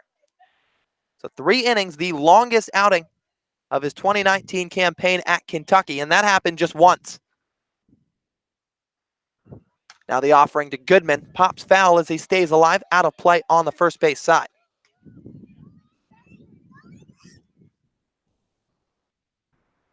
Harper had success out of the bullpen. 18 of 28 appearances were scoreless. A scoreless outing so far today as Goodman spoils another foul ball up and out of play.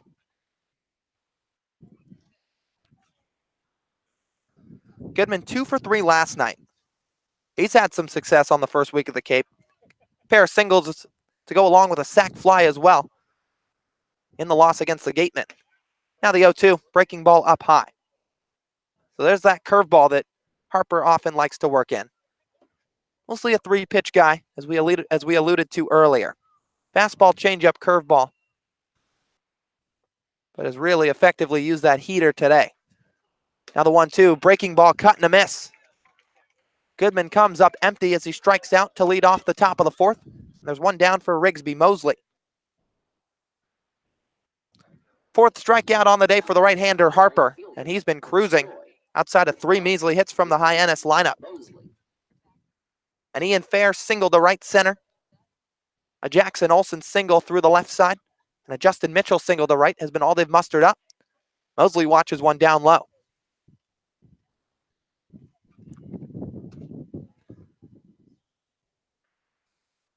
Rigsby Mosley so far this summer, just the one hit, but it came in a loud way yesterday as he watches a changeup low. That long home run at McKeon Park, his first of the summer, and second for Hyannis. Well, that's two more than the Gatemen, or rather than the Whitecaps have. The Whitecaps have 6 extra base hits, 5 doubles and a triple. No long balls so far. 2-0 to Mosley. Strike called on the outer half. He also gives a little bit of a head shake, turning away from the home plate umpire, Tyler Bullock. Now quickly comes back Harper with the 2-1. Fastball high and outside. He hasn't walked anybody yet today. He's had really good command, along with putting up 3 scoreless innings so far. But behind in the count to Mosley, the 3-1, and there's the first walk. Misses away with a fastball, and Rigsby Mosley on 5 pitches reaches base with 1 out in the top of the 4th. 4th Harbor Hawk to reach today, and now it'll bring up Ian Fair. The Northeastern University Huskies, number 36, Ian Fair. Fair, one of the 4 guys in the lineup to reach base, also one of 3 to record a hit. Second time seeing Harper as he counters with a breaking ball. That misses just in.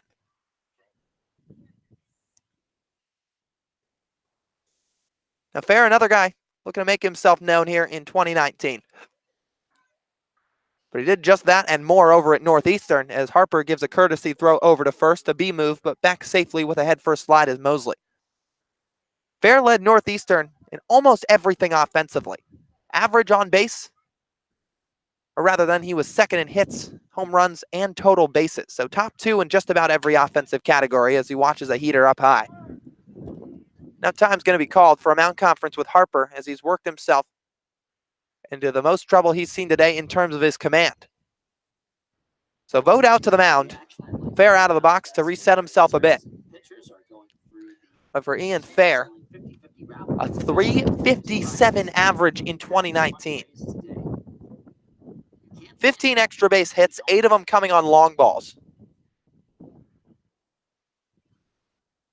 And after his redshirt sophomore season out in Boston, Massachusetts, just down the road here from Cape Cod, travels to the elbow of the state, hoping to make his presence felt a little bit. He's got a 2-0 count as the meeting adjourns. Back onto the mound and gazing in, the right-hander Daniel Harper. Wildcat sets and fires. Fastball in, and it's 3-0. So he threw just 1 strike in the at-bat to Rigsby Mosley. And so far, he's yet to hit the zone to the Northeastern product, Ian Fair. Now Harper comes back, 3-0, fastball, get me over as it's a called strike right at about the belt level. Fair had 1 additional hit coming into today. And now with a man on, looks to do some additional damage. And here comes the 3-1. Lined foul, high into the air and toward the parking lot over the first base dugout. DeSantolo awaits on deck. Fair taps the plate and back into his stance as he bobs that bat up and down on his right shoulder. Now the payoff pitch. Up high, ball 4. Back-to-back walks issued by Daniel Harper as Fair trots down to first, over to second Rigsby Mosley, and it'll bring up DeSantolo, 2 on and 1 down. Batting the third baseman from Florida Atlantic, the Owls, number 1, Jared DeSantolo. Now DeSantolo's a guy who has seen his fair share of walks through the first week of the season as well. In fact, he had 4 of them through the first 4 games. And 3 of them came yesterday. 0 for 1 with 3 walks and a run scored against the Gatemen. As Harper steps off the mound, gives an eye over to Mosley, who's back easily. It hasn't just been the ability to walk. He's straight up just hit the ball all over the yard so far. 4 hits for DeSantolo in 9 tries coming into today, as he watches a fastball down. He struck out looking to end things in the top of the second. He didn't look too thrilled about it as he walked back to the dugout, but he looks to put that one in the rearview mirror here. The left-handed hitting DeSantolo, an open stance in the box as he squares to bunt, now pulls back on a fastball, and it gets by the glove of the catcher, Vogt. Mosley takes off for third, fair down to second, no problem. And now the Harbor Hawks have 2 runners in scoring position.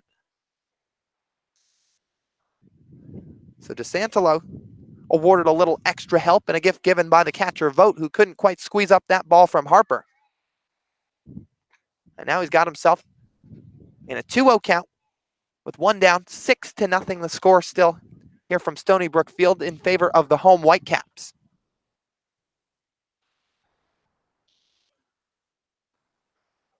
Harper takes a breath. Now rocks and fires, 2-0. Fastball hits the outer edge for strike 1.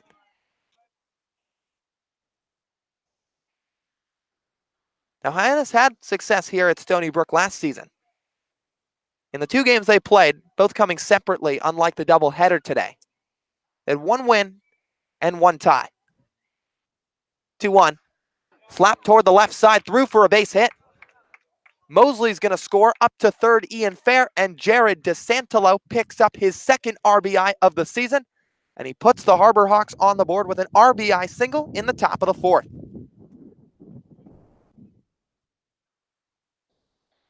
So DeSantolo just shoots one through the 5-6 gap.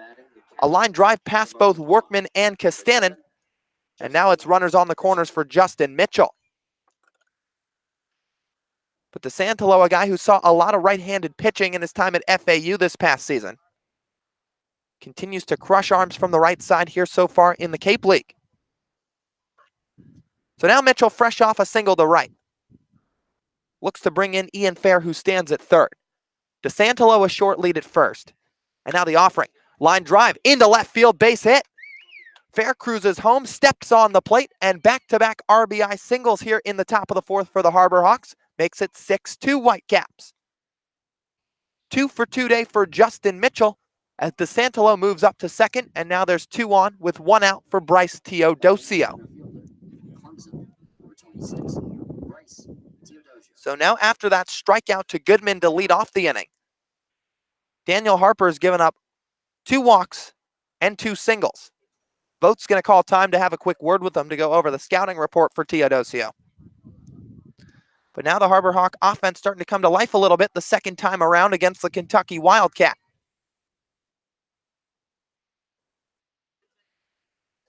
Teodosio struck out looking earlier today. But maybe we can put a little bit of an asterisk on it. It looked like it was way low and out of the zone. However, he looks to flush it here and continue this little Harbor Hawk rally. Time's going to be called as home plate umpire Tyler Bullock moves to his right for just a minute. Now back behind home plate. And some action looming in the Whitecaps bullpen. Mason Black out of Lehigh University, the right-hander getting loose down the left field line. Teodosio's first pitch is in the dirt as he briefly checks his swing but doesn't go around, and it's 1-0. But Hyannis as a whole last year against Brewster, 3-0-1 in 2018, so they never dropped a contest to the former reigning Cape Cod League champions as the Whitecaps took home the crown back in 2017. 1-0, Bryce fouls it back. These two squared off in a doubleheader last year as well. Hyannis won both those games at McKeon Park by final scores of 4-3 and 6-5. Then they won 7-5 here at Stony Brook Field in Game 3. And a call for darkness in Game 4 as things ended in a 4-4 draw. 1-1, Teodosio punches it foul behind him. But no lights here at Brewster. Stony Brook Field, one of 3 ballparks here in the Cape without lights. Here, Lowell Park in Katuitt, as well as Red Wilson Field in YD. 1-2 the count as Teodosio flicks the bat out at the mound twice, now into his stance. Feet shoulder width apart, and Harper comes home. Swing and a miss. Bryce swings over a curveball to punch out for the second time today. And there's 2 down for Jackson Olson. Now batting, the second Olson, the 7th man to the plate this inning. Hartford. The longest rally that the Harbor Hawks have had so far today. They've almost notched the Whitecaps in hit total. Brewster with 6 so far. The Harbor Hawks with 5. But the Hyannis Ball Club still trailing by 4 with 2 on and 2 down. Time's called as Olson's going to step out. He reached on an opposite field single in his last at bat. 1 for 2 as a whole today.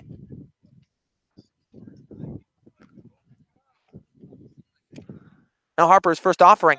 Fastball gets away from the catcher Vogt. Both runners are going to move up 90 feet. DeSantolo over to third. Down to second is the runner Justin Mitchell. And another 2 in scoring position for Hyannis, and Olson with a potent RBI opportunity. So Vogt's had a little trouble back there this inning. He missed one on a fastball that looked pretty middle. And right there a little bit tougher, having a backhand one in the dirt, but couldn't quite corral it. 1-0. Big cut and a miss from Jackson Olson.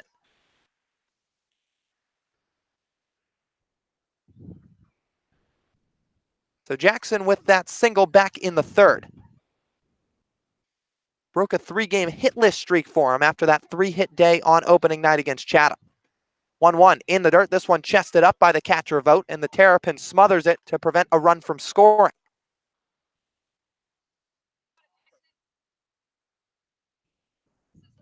So Olson, who hails out of Hartford, another one of those guys that put together a very loud season at a rather small school. 2-1. Punch down the left field line, hooking toward the corner, and it's foul over by the Brewster bullpen.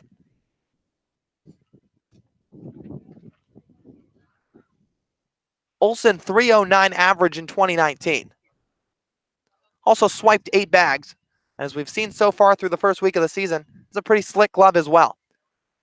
Deuce is wild, 2-2-2 with 2 aboard, 6-2 the score. And the pitch, line drive, fouled this time down the right field line. So Olson jumped out on that one, but just a little too far out in front.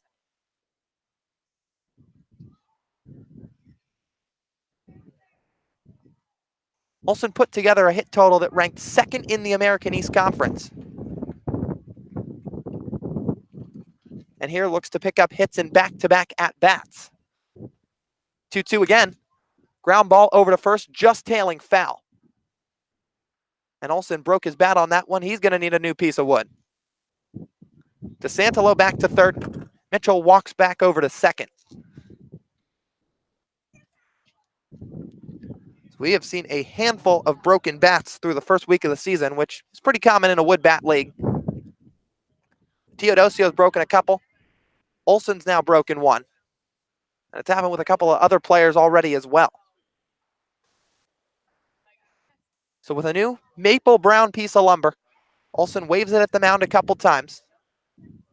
And now wiggles the bat above his left shoulder, up and down consistently. 2-2. High pop-up. That's going to tail foul out of play, back over toward the parking lot.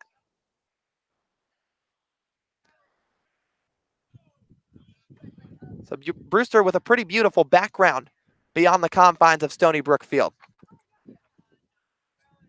Filled with a forest and trees beyond the fence, as well as a big Brewster Whitecap scoreboard out in left center field with the team logo up on the top. Now the 2-2 again. Line drive into short right field. Blooping down for a base hit. DeSantolo scores, hitting the brakes at third. Justin Mitchell as the throw comes in. And Jackson Olson picks up a 2-out RBI single. And just like that, it's 6-3. So Olson just flicks the bat out toward the ball, shoots it into short right field, and it drops in front of Gentry for a base hit. And that might be the day for the right-hander Harper, as another mound meeting is set to come up. Infield coming in, Workman from third, Hardman from first, now the middle infielders and the catcher Vogt. And it looks like that will end the day for the Kentucky Wildcat Daniel Harper. He got through 3 scoreless innings before the Harbor Hawks put up 3 hits along with 2 walks against them in the top of the 4th, and that'll end his afternoon. New arm coming in from the bullpen. We'll have that for you and much more on the other side of the break on the Cape Cod Baseball Network.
Harbor Hawks rallying here in the top of the fourth as they put 3 on the board before the removal of Brewster starter Daniel Harper this afternoon. He makes it 3 2/3 innings before they call to the bullpen and go to the right-hander, Black. It'll be Mason Black out of Lehigh University, who's ready from the stretch and fires to Nick Lofton. A first pitch breaking ball's in for a strike. So far on the summer, Mason Black made 1 appearance, has not let up a run, and looks to further continue that against a currently scorching Harbor Hawks offense. First pitch, runner takes off from first. That's Olsen. Throw down to second in time. A strong strike from Vogt behind the plate to the second baseman, Boulware, who applies the tag, nabbing Jackson Olsen to end the top of the fourth.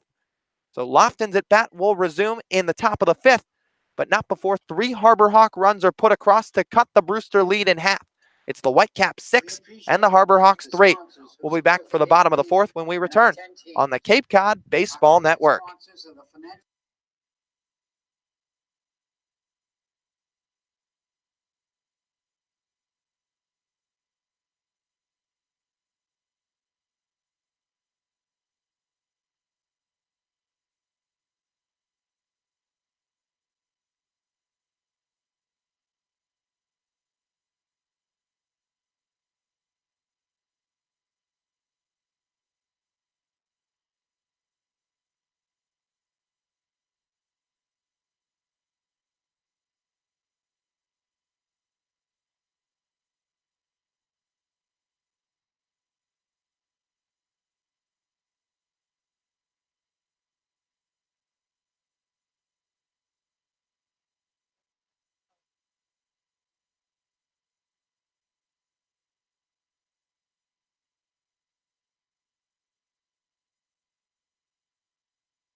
We welcome you back here to Stony Brook Field for the bottom half of the fourth inning with the Brewster Whitecaps coming to the plate.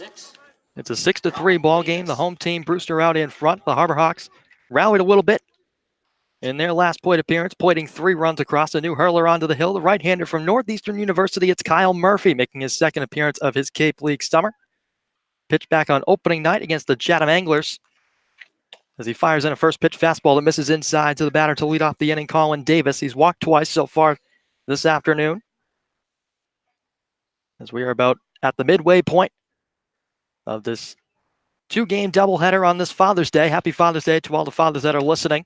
As another fastball misses down and in to Davis, 2-0.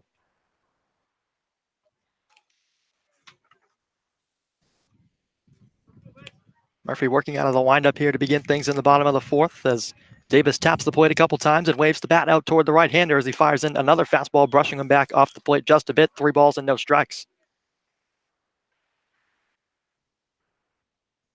6 runs coming on 6 hits for the Whitecaps thus far, and 3 runs on 6 hits as well for the Harbor Hawks. As Murphy's ready with a 3-0, here it comes. A fastball get me over there on the outside corner. Framed a bit by Mitchell to make it 3-1 to the hitter Davis.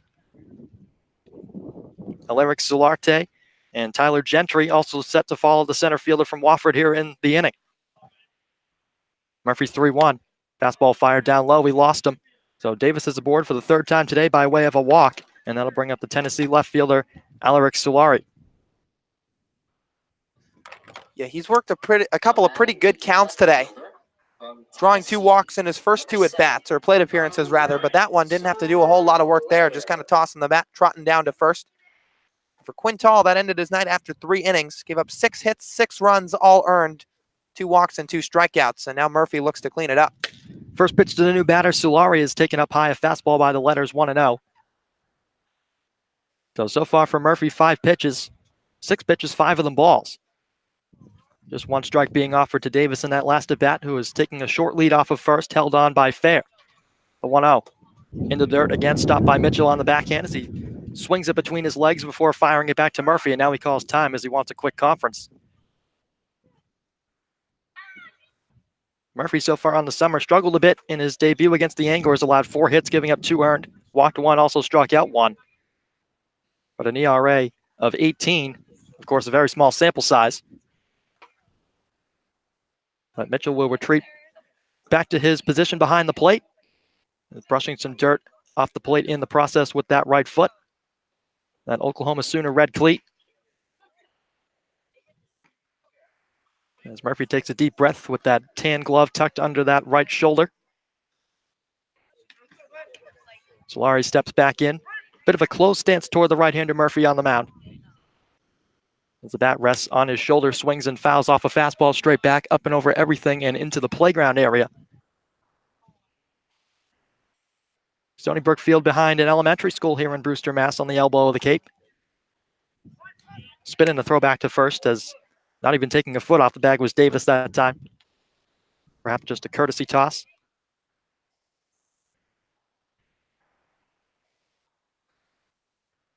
So Solari, a long stare out at the right-hander Murphy. Another spin and a check back in with the half dive was Davis over at first. Fair applying a quick tag on the back.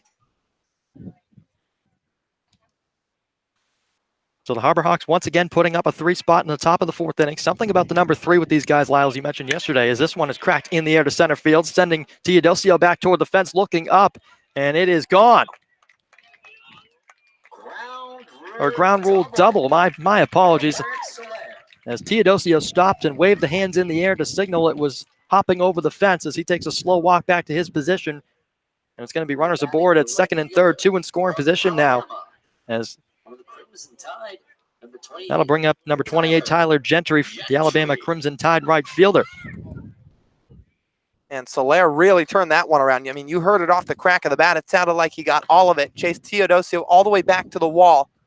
Before, like you said, Brendan, just kind of waved his hand, signaling that ground rule double. But Brewster, right after the Hyannis 3 runs in the 4th, they've responded pretty quickly here in their half of the 4th. So Brewster trying to gain those couple of runs back. The Harbor Hawks were able to plate as the breaking balls dropped it on the outer half for a strike from Murphy. 0-1 here to Gentry. 1 for 2 on the afternoon. A fly out to left and a single in the 2nd. Murphy's 1-0, another breaking ball. A one-hopper coming to the plate with it is Lofton. The tag applied by Mitchell, and he is out at the plate, the runner, Colin Davis. So good play from Lofton to be heads up and save a run, as it will now be men on the corner. Solari advancing to third, and Gentry reaching on the fielder's choice.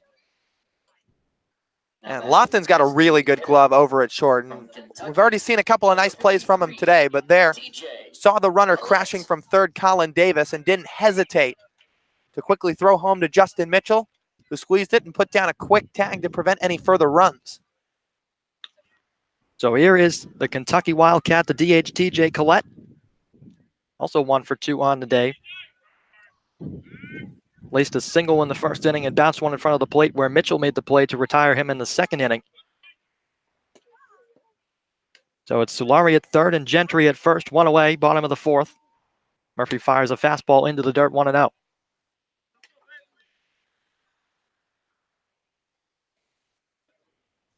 So over the course of the season thus far for Hyannis, it's been the bullpen that's been their Achilles heel. The starters have been rather dominant as the 1-0 breaking ball is skied in the air to left center. Sending back Hopper and Teodosio looking up. And that one is way out of here. A souvenir for some fans beyond the fence and the scoreboard in left field, as depositing a couple more runs onto the board for the Brewster Whitecaps is TJ Collette. So Kyle Murphy gives one up, a long ball to the Kentucky Wildcat. A 3-run shot, and it puts the Brewster Whitecaps on top 9-3. Yeah, and talk about some power. I mean, we saw Collette had the ability to swing it in his school season. But right there, a fastball up in the zone from Murphy, but how about taking it the other way? Opposite field home run over the 375 sign in left center field. And it's like you talk about, Brendan, it wasn't a wall scraper. It got out. So Murphy blazes in a fastball up and away. Mitchell nodding his head with some reassurance for the right-hander after giving up that home run, trying to shake it off. So Brewster responding with the 3-spot of their own and not done yet with just 1 out in the inning as the breaking ball is skied foul the opposite way up and over the Brewster Whitecap dugout. 0-2 here to Gage Workman, the Arizona State Sun Devil, being featured at third base for Brewster here this afternoon in game 1 of this doubleheader. Murphy from the wind in the 0-2. A breaking ball spiked up in front of the plate. Blocked nicely by Mitchell.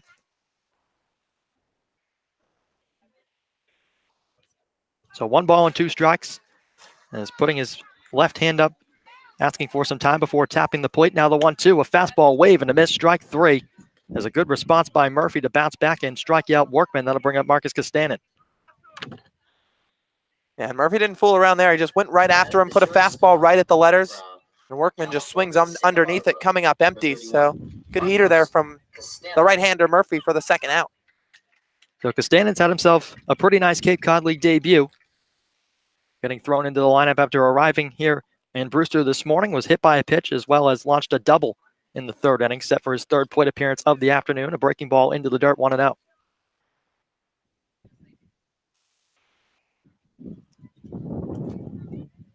So the Whitecaps pouring it on here. 9 runs on 8 hits as a 1-0 fastball is in at the knees for a strike to even the count.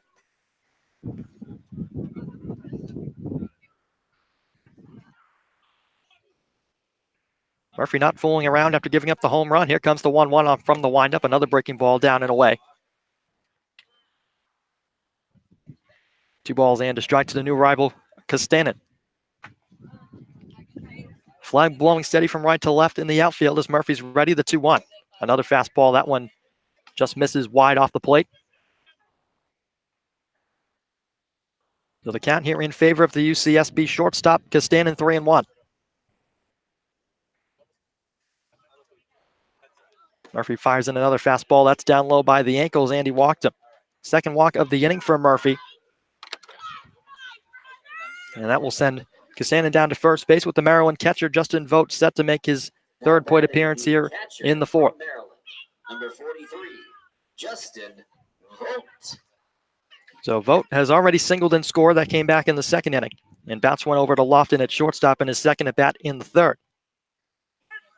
So making his third plate appearance in as many innings here in the fourth, 3 straight. There's a big cut and a miss on a low fastball, 0-1.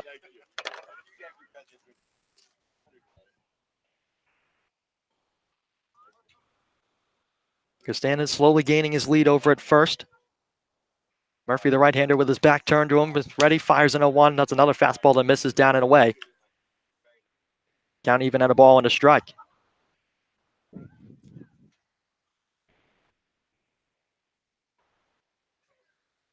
Two away, bottom of the fourth, 9-3 our score, the 1-1.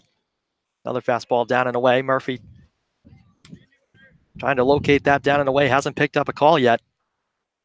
2 balls and a strike to the catcher vote. Waves the bat a couple times, the 2-1, another breaking ball laid off into the dirt. Gathered by Mitchell as he fires back to the right-hander, 3-1 now the count.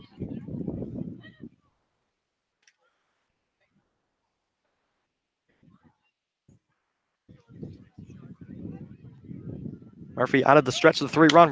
Runner goes as this one is skied in the air in foul territory. Moving after it is fair toward the Harbor Hawk dugout. Comes back toward the grass a little bit and will make the grab to end the inning. So a couple more runs plated in the inning, 3 to be exact on the home run from TJ Collette, the Kentucky Wildcat, the designated hitter, getting the job done as the Brewster Whitecaps answer. They go back up by a score of 9-3 as we head to the top of the 5th on the Cape Cod Baseball Network.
We welcome you back to Stony Brook Field for the top half of the 5th inning. It's the right-hander from Lehigh, Mason Black, back on the mound for the Brewster Whitecaps. The Harbor Hawks coming back to the plate suddenly find themselves trailing once again by 6 runs, the score of 9-3.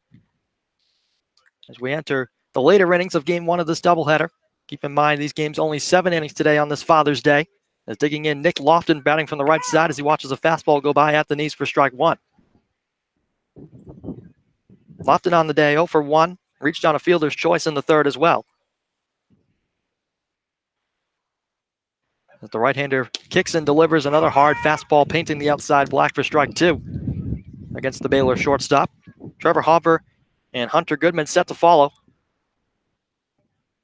As the Sun Devil loosening up in the on-deck area just off to our right as the 0-2 is fired in for Mason Black, spoiled away foul to the backstop.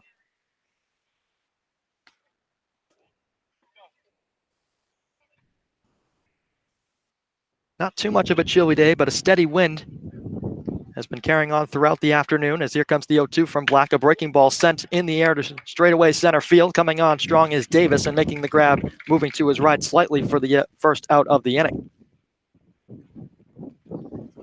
And Lawson squared it up, just turned on a fastball right at the top of the zone. Unfortunately for him, right at the center fielder, Davis. Didn't have to move a whole ton for it. He said it came crashing in quickly, Brendan, and then just a step or two to his right.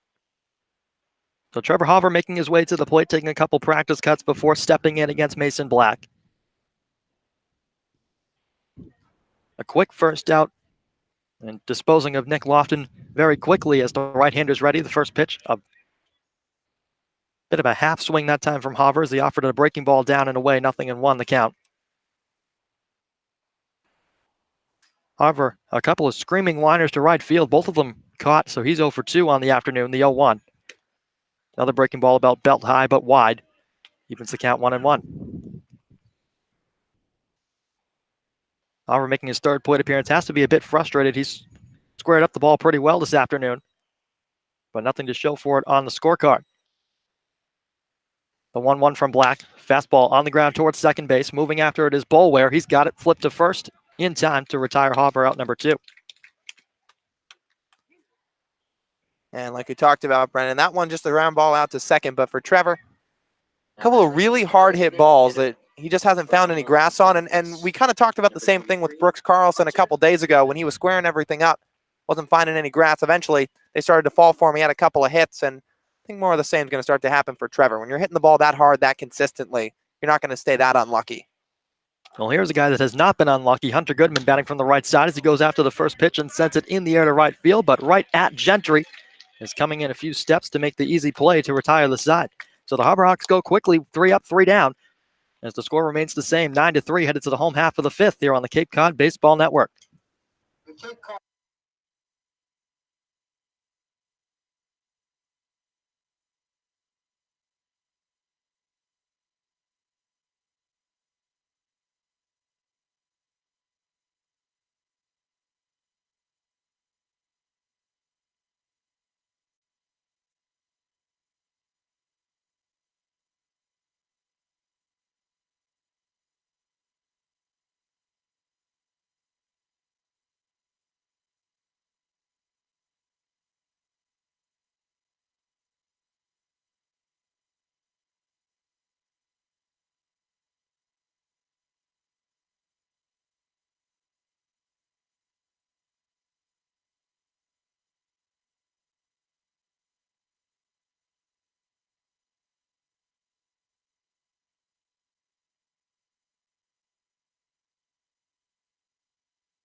Back at Stony Brook Field, 9-3 to score. The Brewster Whitecaps on top of the visiting Hyannis Harbor Hawks. Brewster coming back to the plate. It is 8-9-1. Tyler Hardman, Kobe Boulware, and Colin Davis due up. The first baseman from Oklahoma. Oklahoma first baseman Hardman walking his way into the batter's box. As he and Justin Mitchell behind the plate have exchanged some words the whole game. The pair of teammates in the spring season, as offering it a first pitch fastball from the right-hander Murphy and tapping it foul straight back. 1 for 2 on the day for Hardman. A single and scored in the second inning and bounced out to Lofton at short. Brewster offense has had the bats working as an 0-1 fastball is laced up into the brush and over everything. A couple of spectators on top of the Brewster dugout just behind them. There's fans everywhere throughout the confines of this ballpark. Some stragglers in center field by the flagpole. And the bleachers, as Lyle mentioned earlier on in the ball game, about 3/4 of the way full. Here comes the 0-2. Breaking ball smothered in the dirt by Mitchell. You know, I was going to say, Brennan, I didn't even notice those fans up there, but the hitter, Hardman, pretty much hit that 90 degrees straight to the left, and those fans had to get out of the way. 1-2 breaking ball. Appeal down to first. No go, says the first base umpire, Jason Klump. But the count evens, 2 balls and 2 strikes. Murphy looking for a bounce back inning after a bit of a rough debut here in the ball game today. The 2-2. Fastball, a loud crack of the bat into center field. Diving as Teodosio, it misses and it goes by him. Digging for second base is the Oklahoma product, Tyler Hardman. He will get there standing as Teodosio shrugging out that left shoulder as he fires it back into the infield. So Hardman will be aboard in scoring position at second base with nobody out. Now batting the second base. Well, Teodosio made that closer than I think anybody could have imagined it would have been. I mean, he came charging quickly to his left and into the gap a bit. I mean, of course, there's no catch probability here in the Cape, but just off the naked eye, that had to have been like under 5%. And he gave a dive coming within about a foot of the ball and just coming up short of it, resulting in the double. That would have been a spectacular play had he came up with it, as a fastball from Murphy fired in on the inside half of the plate for a strike. 0-1 to the new hitter, Kobe Boulware out of Arkansas. Colin Davis, who was walked 3 times in the ball game, set to hit next. Nobody away. The Whitecaps threatening yet again here in the home half of the 5th inning in game 1 of this doubleheader. Murphy's 0-1 on the ground toward first, sliding to make a stop as Ian Fair flips to the covering Murphy just in time to beat the runner Boulware down the first baseline. As Hardman advances up to third base on the play, that'll give way to the leadoff man as the lineup card flips over Colin Davis. That's a good job over at first base by Fair. Jackson Olsen was shaded up the middle with a runner at second base, so on that ground ball to the right side, which would have usually been his ball, he wasn't there, but as a result, Fair quickly moving to his right, a good sliding backhanded stop, and nice job by Murphy getting off the mound to cover in time. And good agility being shown by Ian Fair. The infield for the Harbor Hawks now being pulled in with a runner 90 feet away and just 1 out. So Chad Gassman not playing around, not trying to fall behind any further in this ball game as Harbor Hawks already trailing by 6. Murphy delivers a breaking ball, a one-handed swing from Davis over the top of it, 0-1.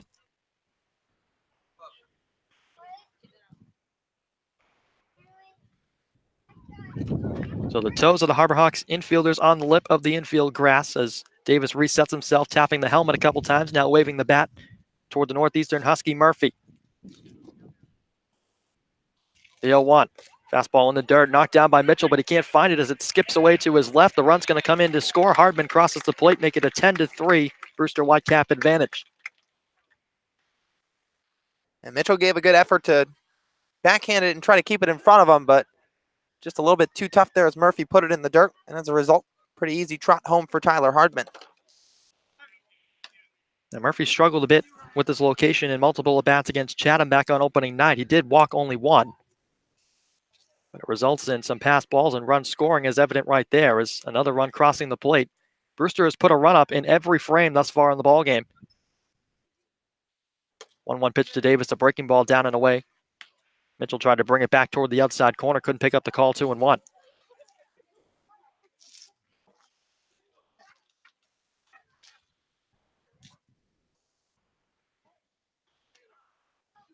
Murphy set the wind and the pitch. This one cracked deep to left center field. Teodosio giving a look, and he'll just watch it sail as another home run for the Brewster Whitecaps, this time off the bat of Colin Davis as he makes his trip around the bases.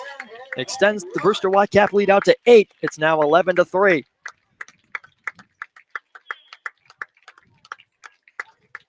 Well, what a day he's had as he crosses home plate and exchanges some helmet taps with the rest of his ball club. 3 walks in his first 3 plate appearances. And now here in the 5th, he gets one out over the middle half, and he turns on it.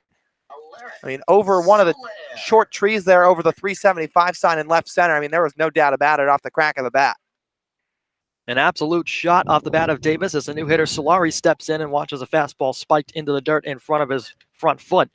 1 ball and no strikes.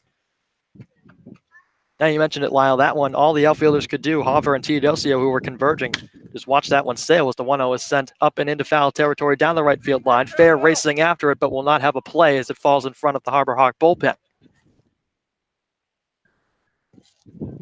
So 1-1 the count on the left fielder Solari when he returns to the plate. Mitchell slowly walking past the home plate umpire Tyler Bullock. Is regaining his mask. Putting it back over the top of the helmet as Murphy rubs out a new baseball. Reed toes the rubber, working from the windup with the bases empty and 1 away. The 1-1. Breaking ball, thought about going after it was Solari. Appeal down to the first base umpire, but a pretty clear no swing there.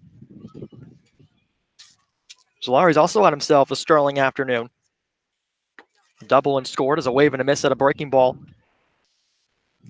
Murphy spun one off as it tailed back toward the dirt, 2-2.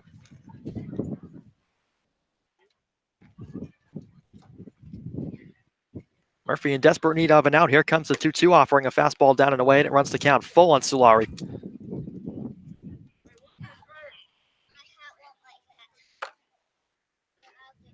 All 3 Harbor Hawk outfielders playing back considerably toward the warning track. The payoff pitch, a breaking ball in the air to center field. Teodosio comes charging in, dives, and makes the catch as he falls to the turf.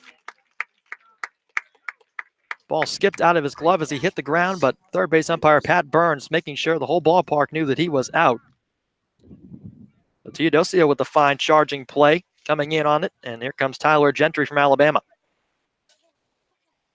And a really strong play there from Bryce, just breaking quickly, Gave a strong dive and caught it right at about the chest level as he fell to the grass. A nice play from the Clemson center fielder. Oaks, a pinch hitter for Brewster. Number 16. The pinch hitter from coming up, Virginia Tech, Brennan Reback. Brennan Reback. Making a plate appearance here for Tyler Gentry. Batting from the left side, swings it a couple times, and now sees the first pitch from Murphy down to first base toward Ian Fair. He'll take it to the bag himself for the out. All right, folks, And that is how the home half of the fifth inning will end. 2 more runs cross the plate for the Brewster Whitecaps, stretching the lead out to 8 off the home run off the bat of the leadoff man Colin Davis. Harbor Hawks coming back to the plate, trying to salvage something from this game one of the doubleheader here on the Cape Cod Baseball Network.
Welcoming you back to Stony Brook Field for the top half of the sixth inning. The Harbor Hawks coming to the plate, trailing by 8. 11-3 the score as the left-handed hitter from Troy, Rigsby Mosley, digs in. Watches a fastball down low from the right-hander Mason Black, back for inning number 3 on the hill out of relief. Rigsby Mosley.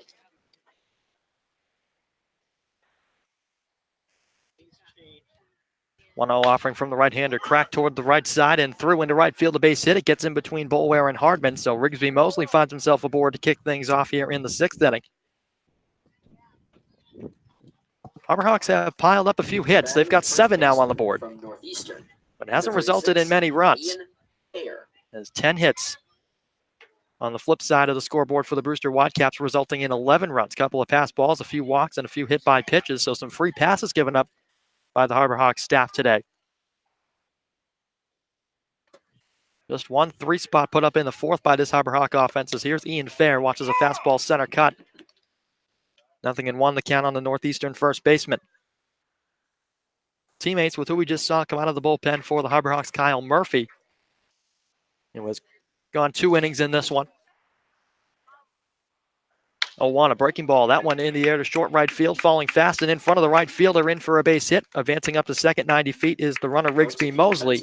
So back-to-back singles to start the sixth inning here for the visiting Harbor Hawks. In right field, and now catching from UMass Lowell, number 6, Kieran Devaney. There's a couple of defensive changes to give you. Sierra Devaney behind the dish now, in for Vogt, who has now been subbed out of the game as Jared DeSantolo steps in.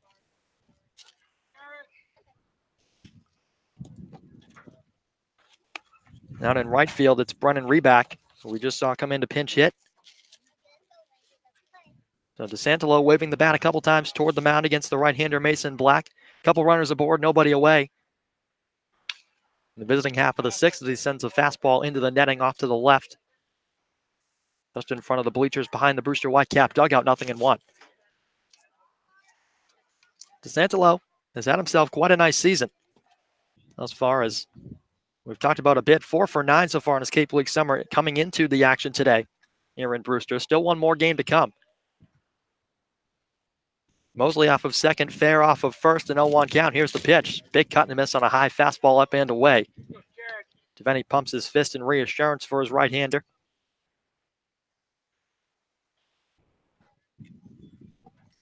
So DeSantolo steps out of the box, adjusts the batting gloves a bit before staring back out and his opponent Mason Black on the hill.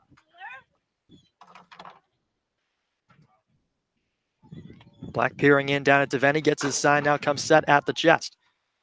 He's ready, peeks at the runner at second. Here comes the 0-2. Breaking ball, couldn't get DeSantolo to offer at it. 1 ball and 2 strikes. DeSantolo had an RBI single in the fourth as part of the 3 runs put up in that 4th inning frame for the Harbor Hawks.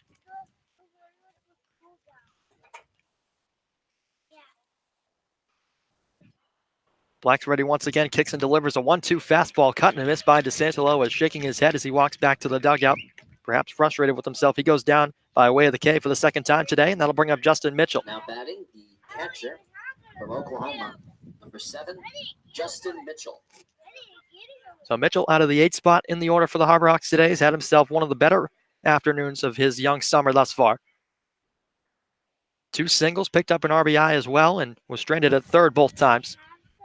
So he would love to continue that trend this afternoon to come all the way around this time as Mason Black, another check at second on Mosley, and then delivers a fastball fouled off the inside leg of Mitchell as he's hobbling down the first baseline a bit, pulling up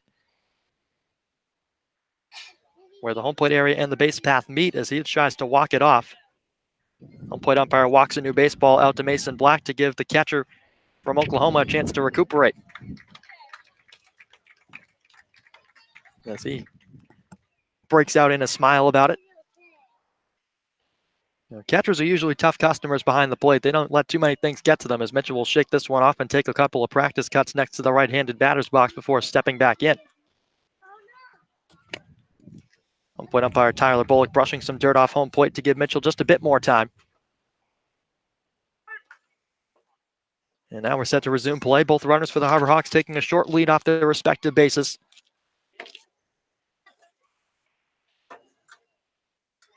Black a pause. Here comes the 0-1. Breaking ball up high, up at about the shoulder level of Mitchell as he watches it go by 1-1.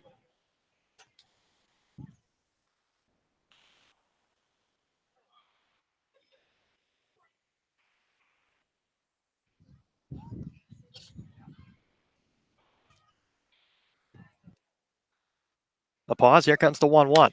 Swung on and lifted into foul territory off to the right behind the Hyannis dugout over toward the parking lot, out of play. A ball and 2 strikes now on Mitchell. An overcast Father's Day Sunday here in Brewster, Mass. Still one more game to come. We'll have that for you here on the Cape Cod Baseball Network. Just about 45 minutes after the conclusion of game number 1. That is featuring the Brewster Whitecaps on top 11-3 currently. The 1-2 to Mitchell. Here it is. Fastball up high again as Mitchell took a big step toward Mason Black on the mound. Perhaps thought about going around, but wisely laid off to even the count. 2 balls and 2 strikes. Bryce Teodosio awaits on deck, hoping for a chance for his 3rd cuts of the afternoon.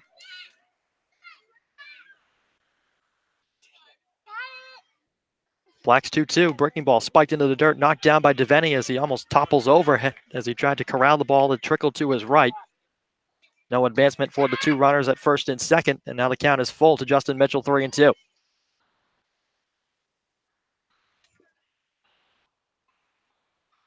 The bottom third of the order, including Jared DeSantolo and Bryce Teodosio, who waits on deck and picked up 3 hits in this ballgame, but also struck out 4 times.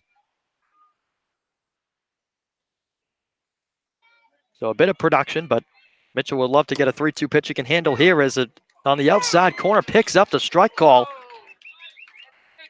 And a bit of a groan from everyone here in attendance at Stony Brook, as perhaps in a bit of surprise as Mitchell shakes his head on the way back to the dugout, walking by teammate Jack Olson, having a few words for him.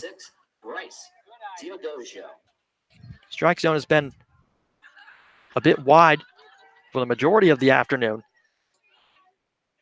As Bryce walks up to the plate, spins the bat a couple times and rests it over his right shoulder. First pitch from Mason Black, a breaking ball. Over the top of it was Teodosio with a half-hearted swing, 0-1. This inning started with back-to-back singles, one from Rigsby Mosley, who stands at second, and one from Ian Fair, the Northeastern product, who stands at first. Teodosio trying to do what he can to bring them around and get the Harbor Hawks a bit closer in this ball game as a pause from Black. Now the 0-1, a breaking ball. That's on the ground and a big hop over the shortstop because Stennis, and that's going to get into left field. The base hit fired back in by the left fielder Sulari, and runners are going to pull up at every single base. It's going to be loaded up for Jackson Olsen.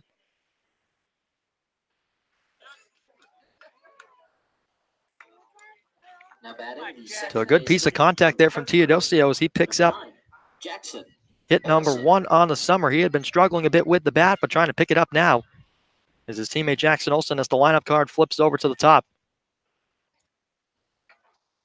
But perhaps the best chance the Harbor Hawks have had in this ball game, but 2 away in the inning, and Olsen, the left-handed hitter, has got to be careful. As Black will take a quick step off. Some raindrops starting to fall here at Stony Brook. Nothing to be overly concerned with, however, as the Harbor Hawks looking to put up a 2-out rally against the right-hander as he fires a fastball into the dirt, knocked down and kept in front nicely by DeVenny, forcing Mosley to stay over there at third base.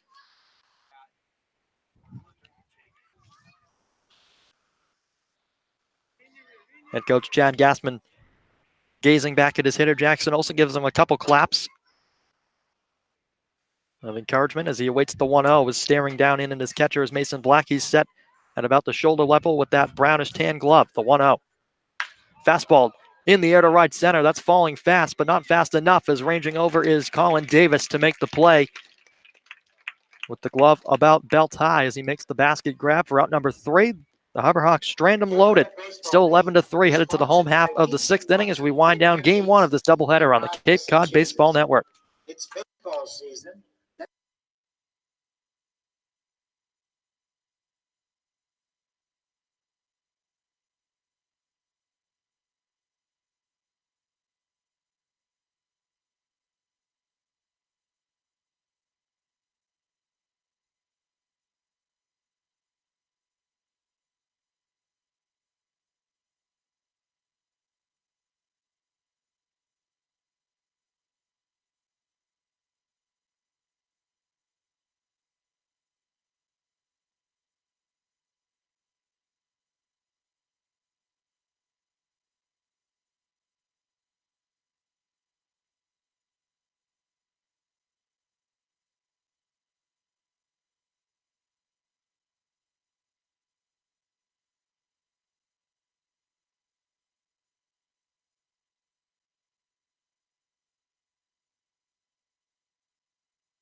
Bringing you back here to Stony Brook Field for the home half of the 6th inning in the latter frames of this game 1 of this doubleheader on Father's Day. Pinch hitting for the Whitecaps, number 50. Right-hander from Northeastern Kyle Murphy back on the hill for inning number 3 of relief. He'll be dealing with 4, 5, and 6, the heart of the Whitecaps order, starting with TJ Collette, the Kentucky Wildcat. Of Stetson.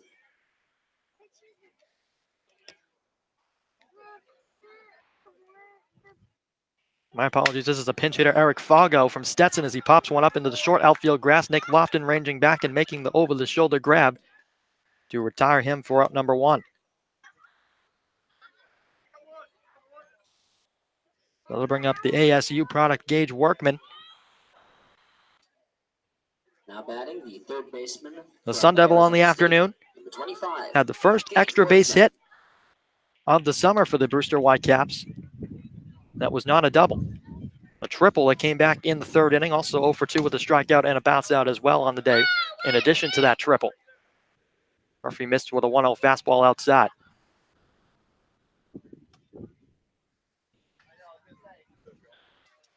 Murphy ready, kicks and delivers again. Another hard heater, painting the outside corner to even the count 1-1.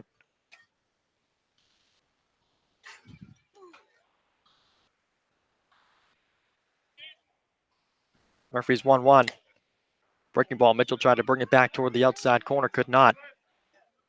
Instead, the count works in favor now of the Sun Devil. Gage Workman at the plate, 2-1. Murphy working quickly. Here's the next offering. That's in there at the knees for a strike, 2-2.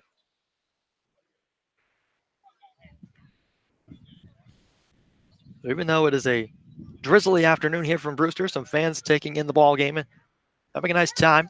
The 2-2 fastball down and away, runs the count full. And the man who awaits on deck, Marcus Castanen, the shortstop from UCSB, who just arrived this morning. On an overcast afternoon, it's been shining brightly for the Whitecaps as the 3-2 pitch is sent on the ground toward fair at first, fields it at the belt level, and will tag the bag himself, 2 down.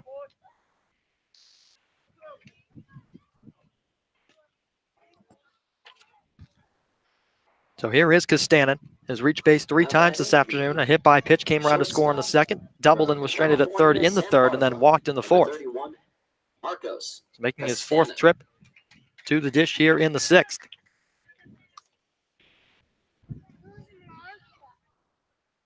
Facing Murphy for the second time as the breaking ball is bounced into the dirt. Murphy falling off the mound that time. It's perhaps a bit of slippage on the mound as the rain is starting to proceed a little bit.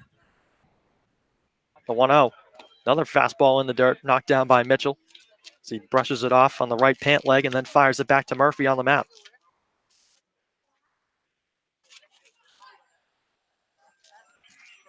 So 2 balls and no strikes to Castanen as he waves the bat above his shoulder. Another fastball into the dirt. 3 balls and no strikes in favor of the Brewster shortstop.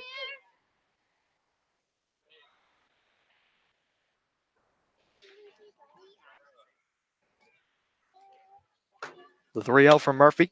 Fastball right down Main Street for a strike, 3-1.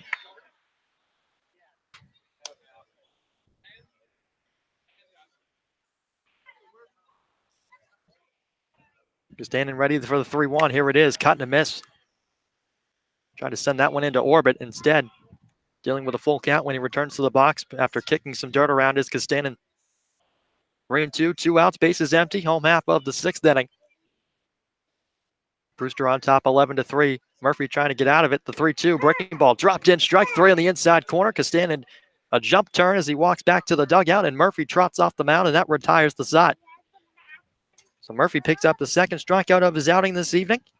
As the score remains the same, 11-3, with the Harbor Hawks coming back in the top of the 7th on the Cape Cod Baseball Network.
We enter the top half of the 7th with Baylor shortstop Nick Lofton making his way to the dish. A new hurler on the mound for the Brewster Whitecaps, number 46, Jonas Smith from Creighton, the right-hander hailing from Austin, Texas.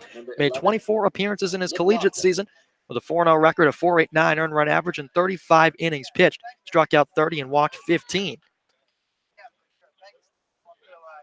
Lofton set for another at-bat here in this one as he watches a fastball tail wide, 1-0. The Lofton, a pair of flyouts on the afternoon, as well as reached on a fielder's choice back in the third inning, dealing with the right-hander Jonas Smith for the first time this afternoon as the breaking ball spins out wide.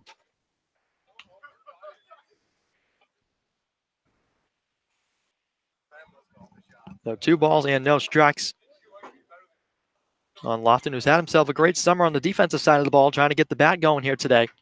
The 2-0 from Smith. Center cut for a strike, 2-1. Smith, a bit of an unorthodox delivery. A bit of a herky-jerky motion, and then comes from about a 3/4 arm slot delivery angle. The 2-1 to Lofton. Cut and a miss. Big, lively fastball, 2-2.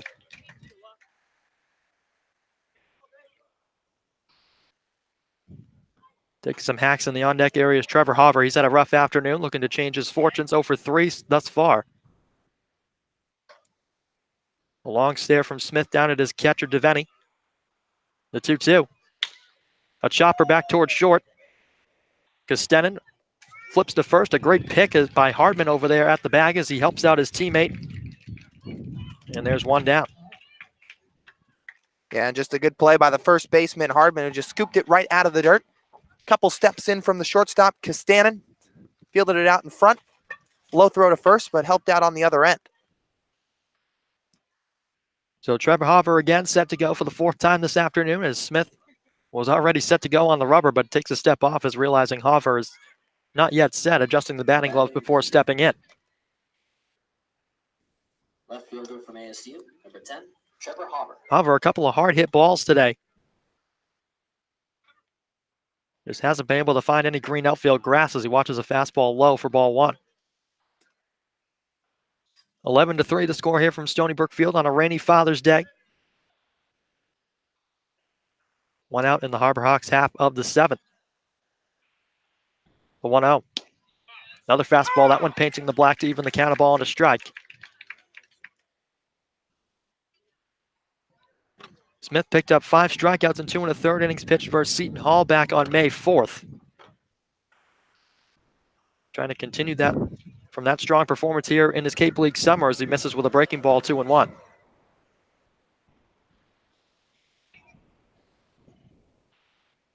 Back in high school, Smith was a two-way player, hit .403 in his senior year.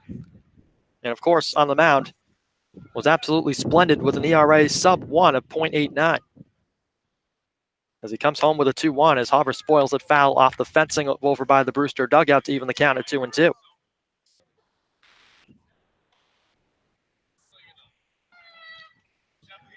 So the rain has picked up a little bit as we enter the last frame of game 1 of this doubleheader, but the fans sticking it out.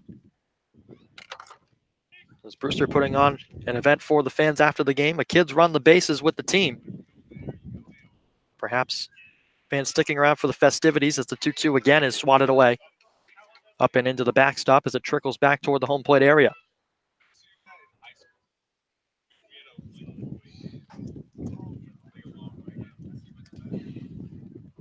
Now, Hoffer has shown flashes of his power this afternoon. There's no doubt about it. He's got a big bat. As he wiggles it around in front of the home plate dirt as he corrals it on his shoulder and watches a fastball into the dirt to run the count full 3-2.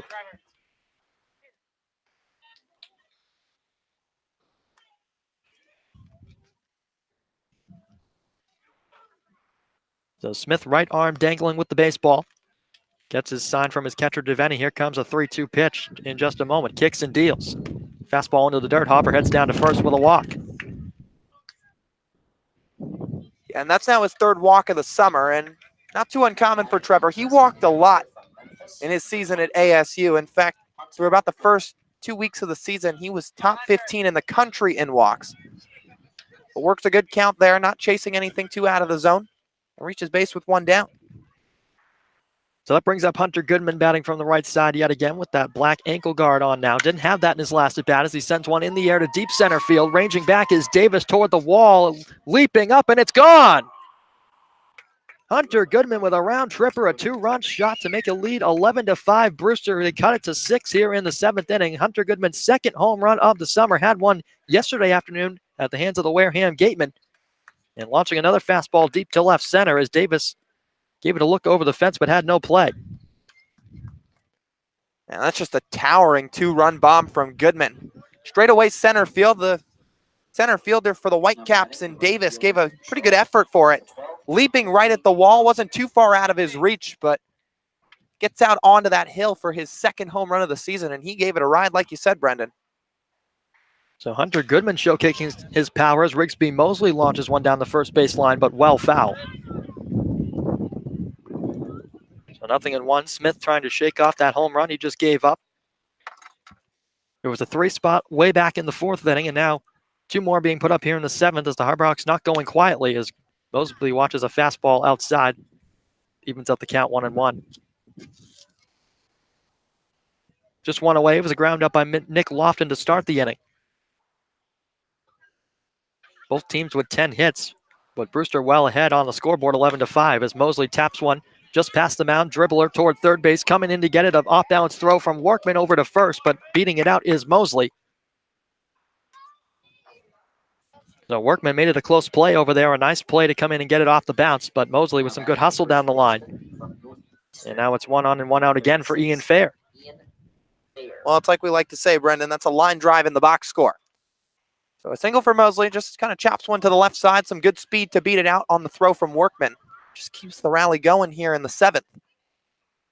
So here is the Northeastern product, Ian Fair, batting from the right side as he looks at a fastball down and away, 1-0 from Smith. As the Harborhawk bats have come alive a bit here in the 7th. Smith toe taps the dirt in front of the rubber a couple times, now comes home with another fastball, that one on the outside corner, 1-1.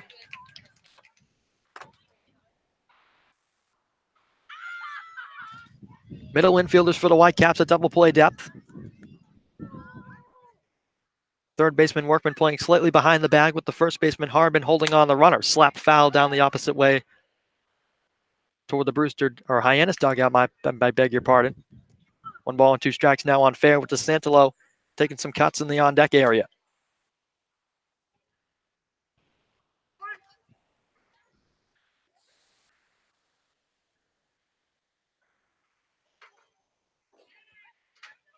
A pause in the 1-2 from Smith as Fair goes after a high fastball and laces one down the right field line out of play. So Hyannis has now as many hits as Brewster does runs, as that number stands at 11. Smith trying to make sure the Harborhawks don't get any more and he can lock up a W. As Mosley shuffles his feet to get a lead off of first base, a 1-2 count to Ian Fair. Here comes the pitch. Breaking ball, check, swing, and a miss. Strike 3 is ring him up. Fair goes down on strikes. As he has a bit of a laugh as he makes his way back to the Hyannis bench. Here comes Jared DeSantolo. Third baseman from Florida Atlantic. Yeah, just a little bit of a courtesy swing there from Fair. Just kind of a half swing, came up short with it. Now we'll see if DeSantolo can keep the train running as he's potentially the final out of the game. And our last hope here in the 7th. So Smith trying to lock down a W in game 1 of this doubleheader as Jared DeSantolo watches a fastball blaze by down in the dirt, 1-0.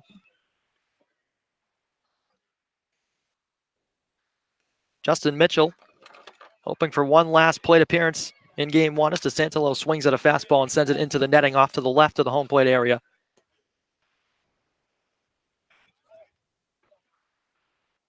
So 1-1 count here on the FAU third baseman. Smith, we talk about pace a lot here up in the Cape Cod League with these pitchers. Smith is probably one of the quickest workers I've seen thus far as gets the ball and he's already out of the stretch waiting for the hitter to regroup as DeSantolo awaits a 1-1, a breaking ball as he watches it go by and skips over the plate.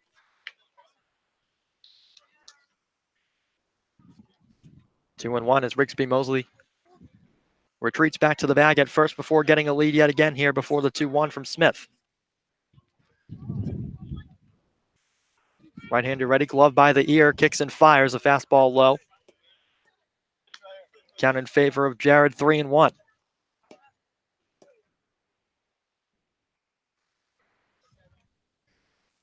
Smith already gave up a walk earlier in the inning to Trevor Hauver. And in danger of doing so yet again to DeSantolo. Here's the pitch. Fastball outside. He lost him. Second walk of the inning surrendered by Smith, and it's men on first and second now for the catcher, Mitchell. Well, just like that, another strong game for Jared DeSantolo.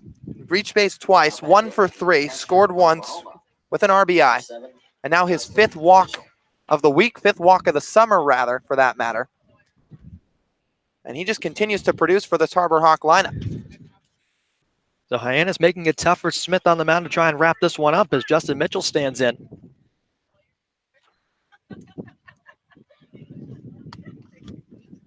First pitch to him, a fastball at the knees, a called strike. 0-1 with Rigsby Mosley at second base and Jared DeSantolo, who just drew the walk a moment ago, at first. The Oklahoma catcher standing at the plate trying to avoid being the last out, trying to give Bryce Teodosio, who just got his first hit of the summer, a chance. The 0-1. Fastball outside. Devaney had to almost come out of the crouch to corral it.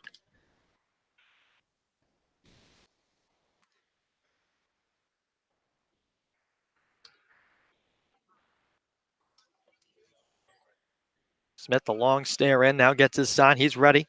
Kicks and delivers a 1-1 breaking ball. That's in for a strike on the outside corner. As hopping up and down in the batter's box was Mitchell, and now has a quick word for Tyler Bullock behind the dish.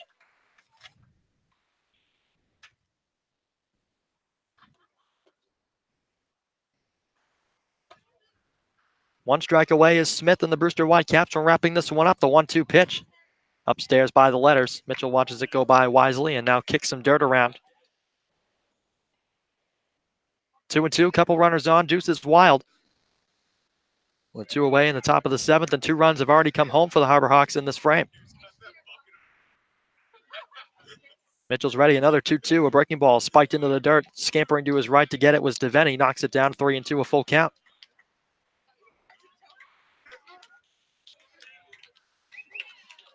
So Hyannis, to their credit, not going without a fight in the 7th in game 1. Mitchell adjusts the helmet and now has the bat resting on his right shoulder, awaiting Smith to come set. Now the right-hander does. Kicks in, delivers a payoff pitch, swing and a miss. Strike 3, Mitchell goes down, and that's the ball game. 2 strikeouts in the inning for Smith as the Whitecaps hang on to win it 11-5. The Harbor Hawks put up 2 in the frame, but not enough, as they fall to the Brewster Whitecaps in game 1 of this doubleheader. 5 runs on 11 hits for the Harbor Hawks, 11 runs on 10 hits for the Brewster Whitecaps, who are the victors. And Lyle, we talked about it. A run put up in almost every frame by the Whitecaps, and the offense put up 5 runs yet again, but the pitching staff coming up just short. Yeah, and they added on late the offense, like you said, another 5 runs today, which in the Cape League, it gives you a chance for sure. Really, in any ball game, it gives you a chance. 5 runs on 11 hits. Yes, they maybe could have capitalized on another couple opportunities on offense, but regardless, a 5 spot puts you in the game. It was just another tough outing from the bullpen, who let it get away a little bit from Brewster. Joe Quintal struggled a little bit out there today. He gave up 6 runs in his 3 innings of work, but after that 3 spot from Hyannis, it looked like they had a chance to chip away back into it. Just tough from the bullpen today, as Brewster had it on some major insurance in the 4th and 5th. But as a result, they got a chance to flush this and about 30 minutes later make up for it, because there's another game today for the doubleheader. Yeah, you know what they say, the good thing about baseball, every day provides a new opportunity. Today for the Harbor Hawks, they have 2. Another game coming up for you on the Cape Cod Baseball Network in about 30 to 45 minutes. We'll have that one for you and a lot more when we come back in just a little bit.